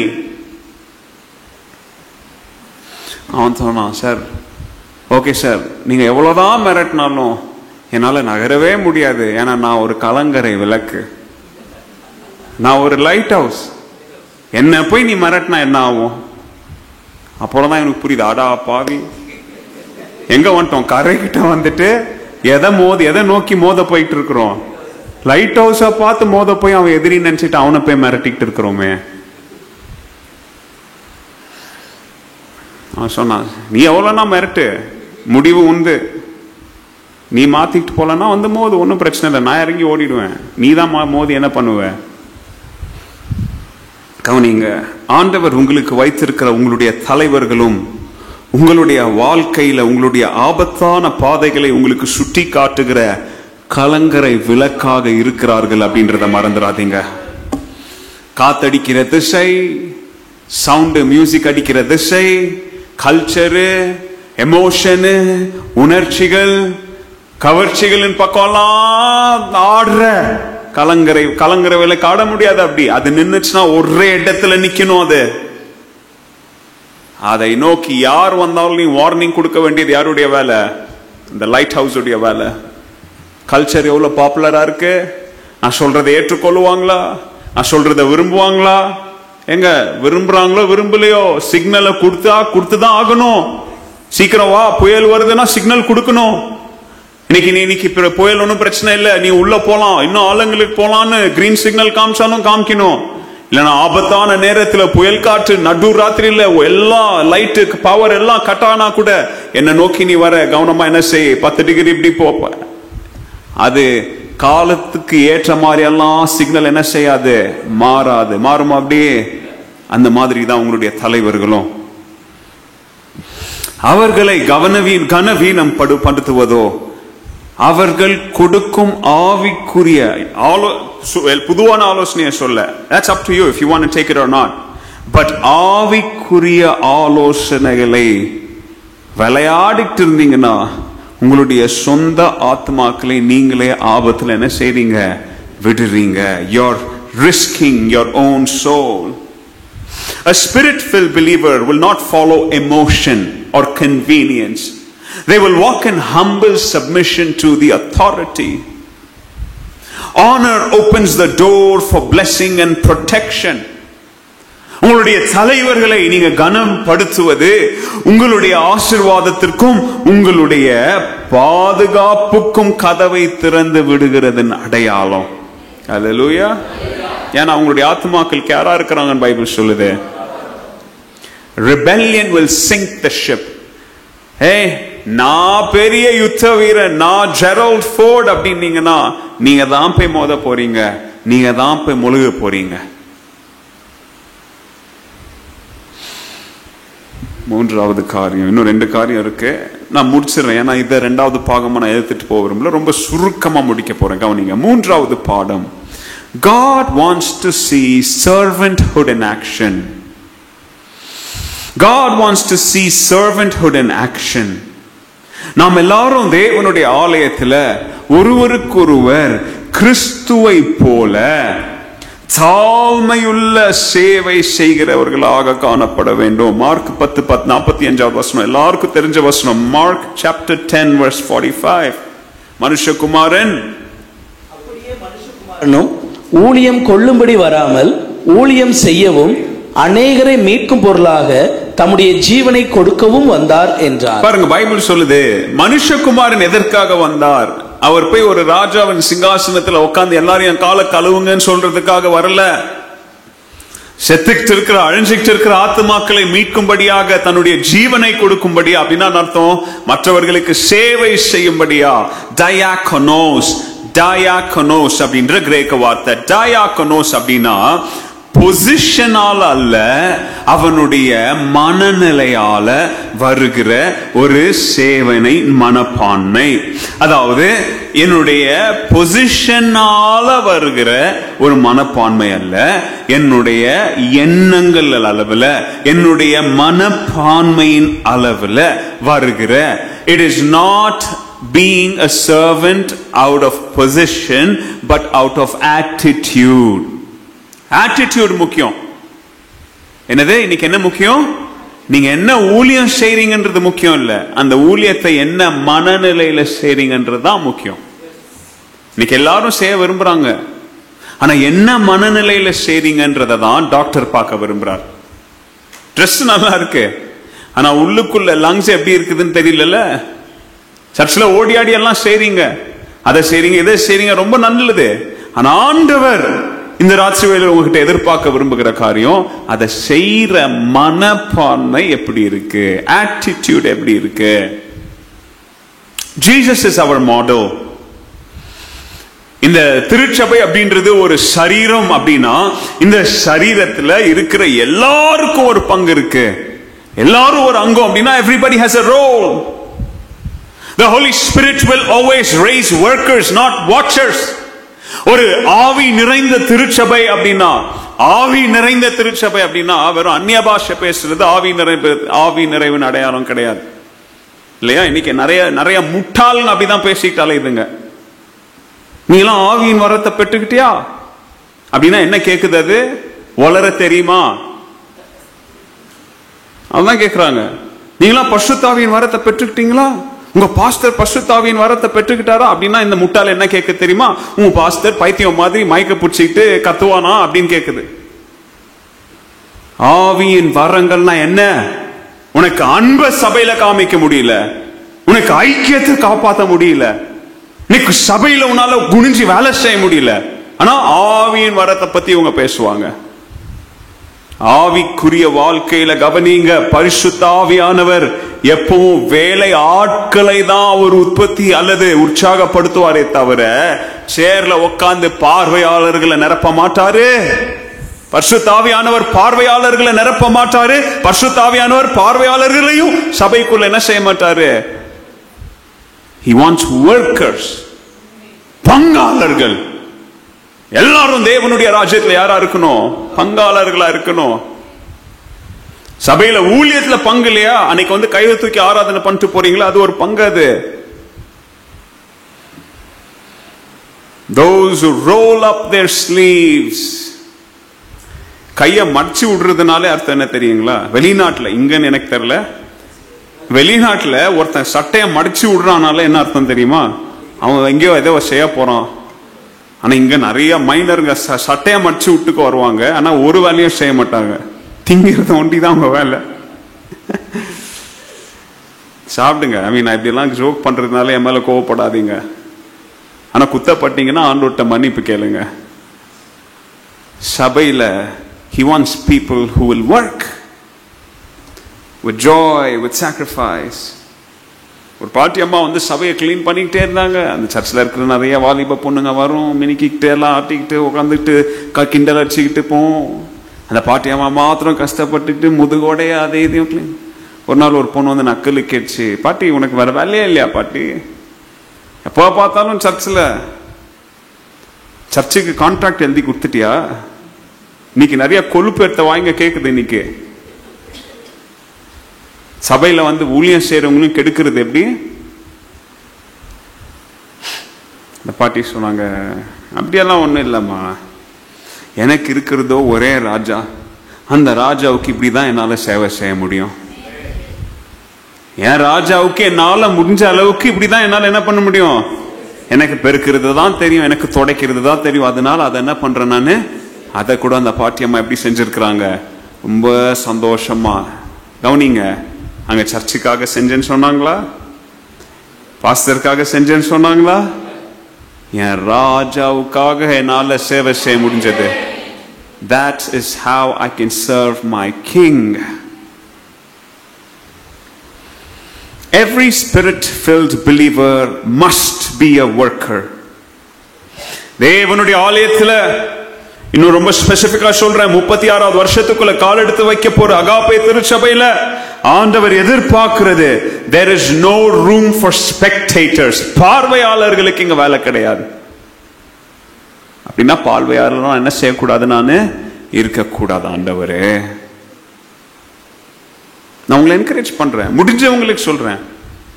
யாரெல்லாம் முடியுது, யாருக்கெல்லாம் நேரம் கொடுக்க முடியுது, அதுக்கு தானே நான் சொல்றேன். நான் சாட்டர்டே ஈவினிங் 5 o'clock என்ன இருக்குது, கிளீனிங் இருக்குது. எல்லாரும் வந்தே தீரணும் நான் சொல்றேன். நான் யாரெல்லாம் ஃப்ரீயா இருக்கிறீங்களோ, யாருக்கெல்லாம் நேரம் கொடுக்க முடியுதோ என்ன செய்யுங்க. முடியறவங்க வாங்க. உங்களால நேரம் கொடுக்க முடியுதா என்ன செய்யுங்க, வாங்க. கிளீனிங் பண்ணுங்க. கிரீட்டிங்ஸ் பண்றீங்களா, உங்களுக்கு ஒரு வாய்ப்பு கிடைக்குதா இல்லையா? ஒவ்வொரு வாரமும் வாய்ப்பு கிடைக்குது இல்லையா உங்களுக்கு? கிரீட்டர்ஸா இருக்கிறீங்க, காணிக்கை எடுக்கிறவங்களா இருக்கிறீங்க, ஜெபிக்கிறவங்களா இருக்கிறீங்க. எஸ்பிசி எவ்வளவு பெரிய ஊழியம் அது. what a great ministry it is இல்லையா? வாங்க. யங் கப்பிள்ஸா இருந்தீங்கன்னா வந்து ஜாயின் பண்ணுங்க எஸ்பிசி மினிஸ்ட்ரியில எல்லாம். ஏன்னா இவ்வளோ பெரிய ஒரு ஆசீர்வாதம் அது. அடுத்த தலைமுறைய என்ன செய்யறோம், நாம உருவாக்குறோமே. எவ்வளோ பெரிய வேலை தெரியுமா அது? புல்பீட்ல நின்று பிரசங்கம் பண்றதை விட மகா பெரிய வேலை அந்த எஸ்பிசியில இருக்கிற உங்களுக்கு தான். Because they look up to you. நீங்க சொல்ற ஒவ்வொரு வார்த்தை அது அந்த பச்சை மரத்துல அடிக்கிற ஆணிய போல இருக்குதுன்றத மறந்துடாதீங்க. your gifts are for your service. Time ஆயிட்டு. 1 பேதுரு 4வது அதிகாரம் 10வது வசனம். 1 பேதுரு 4வது அதிகாரம் 10வது வசனம் என்ன சொல்லுது பாருங்களேன். அவன் பெற்ற வரத்தின்படியே நீங்கள் தேவனுடைய பற்பல கிருபையுள்ள ஈவுகளை பகிர்ந்து கொடுக்கும் நல்ல உக்கிரானக்காரர் போல ஒருவருக்கொருவர் உதவி செய்யுங்கள். பாருங்க, ஒருவருக்கொருவர் என்ன செய்யுங்க, உதவி செய்யுங்க. அதாவது சேவை செய்யுங்க. எதை கொண்டு ஆண்டவர் உங்களுக்கு கொடுத்திருக்கிற whatever gift he has given you. உடனே gift உடனே எனக்கு prophecy, எனக்கு healing. No, speaking the truth clearly, boldly. சத்தியம்னா சத்தியமா சொல்லணும். எவனா ஒருத்தன் காசிப் பண்றானோ அந்த இடத்துல hey no, அங்க என்ன செய்றீங்க, ஆண்டவர் கொடுத்திருக்கிற ஒரு வரத்தை அங்க உபயோகிக்கிறீங்க. இது தப்பு, இப்படி பேசாதீங்க. No, service. எங்க ஹியூமிலிட்டி. இது பெரிய லிஸ்ட் இருக்குது. வேற எப்பயாவது நான் இந்த டாபிக் இந்த ஒரே வசனத்துல இருந்து உங்களுக்கு நான் பிரசங்கம் பண்றேன். சர்வீஸ் அப்படின்ற கிஃப்ட், ஹியூமிலிட்டியோட, ஜாயோட, சந்தோஷத்தோட, தாழ்மையோட. யாரோ ஒருத்தருக்கு ஏதோ புரியலையா, டீச்சிங் அப்படின்ற ஒரு கிஃப்ட். இது எப்படிங்க எனக்கு தெரியல, இது என்ன தெரியல, வாழ்க்கையில அடிபட்டு கஷ்டப்பட்டு விழுந்து எழும்பி வந்திருக்கிறீங்களா, யாரோ அதே தப்ப செய்ய போறாங்களா, அந்த இடத்துல வேணா நல்ல ஆலோசனை செய்து அவங்களை என்ன செய்றீங்க, நல்ல வழி நடத்துறீங்க. யாரோ மூஞ்ச தூக்கி வச்சுட்டு இருக்காங்க, சர்ச்சுக்கு யாரோ வரல, தொடர்ந்து வராம இருக்கிறாங்க. உடனே அவங்கள போன் பண்ணியோ, உடனே அவங்கள வீட்டுல போய் சந்தித்தோ, அதுக்கு நேரம் இருக்கிறீங்க லீடர்ஸ் எல்லாம் வீடு விசிட்டிங் பண்றீங்க. ஏன்? your job is to go encourage them, uplift them. நீங்க போய் சென்சஸ் எடுக்கல, அங்க போய் என்ன செய்றீங்க? அவங்கள உற்சாகப்படுத்தி, அழுகிறவர்களுடைய கண்ணீர் என்ன செய்றீங்க? தொடச்சி அவங்கள ஊக்குவித்து என்ன செய்றீங்க? பரவாயில்லப்பா, பிரச்சனைகள் இருக்கும், துன்பம் இருக்கும், ஆனா சபை ஒன்று கூடி வரது என்ன செஞ்சிடாதீங்க, விட்டுறாதீங்க, தூரம் போவாதீங்க, தீய விட்டு தூரம் போவாதீங்க, குளிர் எடுக்கும். என்ன பிரச்சனை இருந்தாலும் ஆண்டவர் எல்லாத்துக்கும் என்னத்தை தருவாரு? என்கரேஜ் பண்றீங்க, மோட்டிவேட் பண்றீங்க. that is a gift. that is not just a ministry, it is a gift. Exhortation, the gift of encouragement. Giving, கொடுப்பது, அது ஒரு gift தெரியுமா? உற்சாகமா, அழுதுட்டு இல்ல, சந்தோஷமா ஊழிய காரியங்களுக்காக. இந்த வாரம் உங்களுக்கு ஒரு வாய்ப்பு இருக்கு இல்லையா? எங்கெங்கயோ நடக்கிற மிஷனரி பணிகளுக்காக இங்க உட்கார்ந்து கொடுக்கிறதுக்கு ஒரு ஆண்டவர் ஒரு வாய்ப்பு கொடுத்திருக்காரு, பாத்தீங்களா? அதை தவற விட்டுறாதீங்க. இன்னும் நிறைய இருக்கு. லீடர்ஷிப் கவனிங்க. பரிசுத்த ஆவியானவர் உங்களுக்கு கொடுத்த இந்த கிஃப்ட்ஸ் எல்லாம் நீங்க உங்களை ரொம்ப பரிசுத்தமா நினைக்கிறதுக்கு இல்ல. வார்த்தைகளை கவனிங்க. நீங்க உங்களை ரொம்ப பரிசுத்தமா நினைச்சுக்கிறதுக்கு இந்த கிஃப்ட்ஸ் உங்களுக்கு கொடுக்கப்படவில்லை. இது அந்த கிஃப்ட்ஸ் எல்லாம் டூல்ஸ் மாதிரி, அதை வச்சு வேலை செய்யறதுக்கு தான் பரிசுத்த ஆவியானவர் உங்ககிட்ட கொடுத்திருக்கிறாரு. இங்க நிறைய பேர் வரங்களை வச்சுக்கிட்டு இன்னும் டைட்டில் நினைச்சுக்கிட்டு இருக்கிறாங்க. எனக்கு இந்த வரம், எனக்கு அந்த வரம், எனக்கு இந்த கிஃப்ட், அந்த கிஃப்ட். அது அப்படின்னாலே அர்த்தம் என்ன தெரியுமா? அதை வச்சு சேவை செய்யணும், அதை வச்சு சபைக்கு உபயோகப்படுத்தணும், அதை வச்சு இன்னொருத்தனை தூக்கி விடணும். அது டைட்டில் காலரை தூக்கி வச்சுக்கிட்டு உன் பேட்ஜ்ல போடுறதுன்னு கிடையாது. அது it is given so you can use it to build others. கல்யாணத்துக்கு நிறைய பேர் gift கொடுப்போம். ஒரு பையன் பொண்ணுக்கு கல்யாணத்துக்கு gift கொடுத்தாங்க. நிறைய நாள், ரொம்ப வருஷத்துக்கு அப்புறம் எல்லாத்தையும் தூக்கி எங்க மாடியில் எங்கேயோ போட்டு, அதுக்கப்புறம் கல்யாணத்துக்கு முடிஞ்சு ஒரு நாள் நம்ம கல்யாணத்துக்கு வந்து gift ஓபன் பண்ணலாமேன்னு போனாங்க. போய் பார்த்தா தூசி படைஞ்சிருக்கு. எல்லாம் ஒரு கிஃப்டா ஓபன் பண்றாங்க. ஒரு கிஃப்ட் ஓபன் பண்ணி பார்த்துட்டு அவன் புருஷன் அவன் அங்க அந்த பக்கம் எங்கேயும் ஓபன் பண்ணிட்டு இருக்கிறான். இவன் இந்த வாரத்தில் உட்காந்து ஒரு கிஃப்டா என்ன பண்ணிட்டு இருக்கிறான். இப்போ கல்யாணம் ஆகி 4-5 வருஷத்துக்கு அப்புறம் இவன் கொஞ்ச நேரம் விட்டு என்னடா சத்தமே இல்லைன்னு பார்த்தா உட்காந்து தேம்பி தேம்பி அழுந்துட்டு இருக்கிறாவா. என்னத்தையும் கையில வச்சுக்கிட்டு என்னன்னு பக்கத்துல வந்து பார்த்தா ஒரு 2 வருஷத்துக்கு முன்னாடி அவளுடைய பாட்டி அம்மா இறந்துட்டு இருந்தாங்க. அந்த பாட்டி அம்மா அவளுக்கு கொடுத்த ஒரு கிஃப்ட், அவளுடைய சொந்த பாட்டி அம்மா அவளுக்கு கொடுத்த ஒரு கிஃப்ட் என்னன்னு பார்த்தீங்கன்னா, அந்த கிஃப்ட்ல என்ன இருந்துச்சுன்னா ஒரு பிளேட் செட்டு, அந்த கட்லரி, அது என்ன கிராக்கரி செட்டா என்ன சொல்றாங்க, not cutlery set, crockery set, I think dinner set. ஒரு 5-6 பிளேட்டு, ஒரு 6 டம்ளர், ஒரு இது கிண்ணம், அது இது இதெல்லாம் எழுதி அதில் அந்த பாட்டி அம்மா ஒரு லெட்டர் எழுதியிருந்தாங்க அவங்களுடைய பேத்திக்கு. ஏம்மா, நீ இந்த கிஃப்டை உன் வீட்டில் யூஸ் பண்ணு. நீ உன் வீட்டில் வர்ற, நீ யாரெல்லாம் வீட்டில் கெஸ்டாக கூப்பிடுறியோ, நீ யாருக்கெல்லாம் இந்த பிளேட்ல சாப்பாடு கொடுக்குறியோ, யாருக்கெல்லாம் இந்த கப்பில் தண்ணி கொடுக்குறியோ, வெறும் உன்னை வந்து சந்திக்கிறவங்க வெறும் சாப்பாடு தண்ணியை மாத்திரம் உன்கிட்ட இருந்து என்ன செய்யக்கூடாது, அனுபவிச்சுட்டு போகக்கூடாது. நீ அந்த டின்னர் டைம்ல அவங்களோடு பேசுற தேவனுடைய வார்த்தைகள், அவங்களை என்கரேஜ் பண்ற வார்த்தைகள், இதெல்லாம் என்ன செய்யணும், ஆட்களை தொடணும்னு சொல்லி அந்த அம்மா, பாட்டி அம்மா எழுதின லெட்டரு. அந்த அம்மா இறந்துரு நான் 2 வருஷம் ஆகி, அதுக்கப்புறம் அதை வாசிக்கிறா. ஐயோ, என் பாட்டி அம்மா எனக்கு கொடுத்த கிஃப்ட் 4 வருஷமா என்ன இருக்குது, குப்பையில கிடக்க. இன்னைக்கு ஆண்டவர் உங்களுக்கு எவ்வளவு கிஃப்ட்ஸ் கொடுத்திருக்காரு. இந்த சபை இங்க உட்கார்ந்து இருக்கிற எல்லாருக்கும் ஆண்டவர் ஒரு வரத்தை கொடுத்திருக்காரா, எல்லாருக்கும் ஒரு கிஃப்ட கொடுத்திருக்காரா. இன்னைக்கு அந்த டாக்டர் கேட்கிறாரு, இதை யூஸ் பண்ணியா? நான் உனக்கு கொடுத்திருக்கிறேனே, இன்னொருத்தரை உற்சாகப்படுத்துவது, பாடுறது, துதிக்கிறது, சந்திக்கிறது, இன்னொருத்தர்கிட்ட பேசுறது, ஜெபிக்கிறது, இப்படி நிறைய கிஃப்ட்ஸ் இல்லாத ஒரு மனுஷனே கிடையாது இந்த உலகத்துல.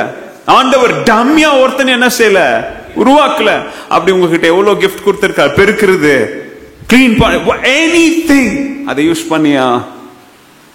அதை நான் உனக்கு கொடுத்ததே உன் நன்மைக்காக மாத்திரம் இல்ல, அதை வைத்து மற்றவர்கள் என்ன செய்யணும், நன்மை பெற வேண்டும். ஹல்லேலூயா. இந்த ஒரு பாயிண்டோட நான் முடிக்கிறேன். புது வருஷத்துக்குள்ள கால் எடுத்து வைக்கிறதுக்கு முன்னாடி இந்த பிக்சரோட கால் எடுத்து வைங்க. 36வது வருஷத்துக்குள்ள அகாப்பேல குடும்பம் கூப்பிடுற நீங்க 36வது வருஷத்துக்குள்ள உள்ள போகும்போது ஆண்டவர் உங்ககிட்ட என்ன எதிர்பார்க்கிறார் தெரியுமா? கையில இடுப்புல துண்டு இருக்கா? என்ன இருக்கா? டவல் இருக்கா? அப்படின்னா என்ன அர்த்தம்?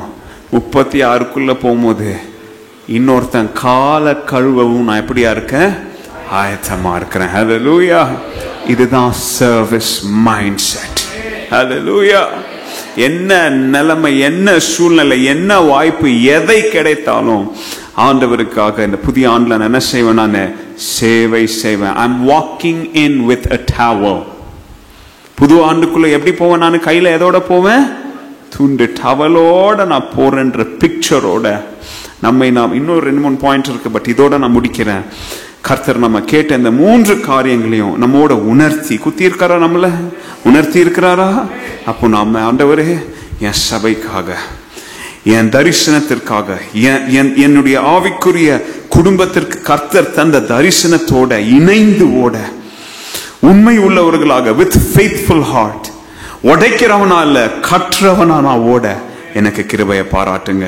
எழுமி நின்று ஒப்பு கொடுத்து ஜெபிப்போம். கர்த்தர் நமக்கு கிருபையை பாராட்டுவாராக. ஹல்லேலூயா.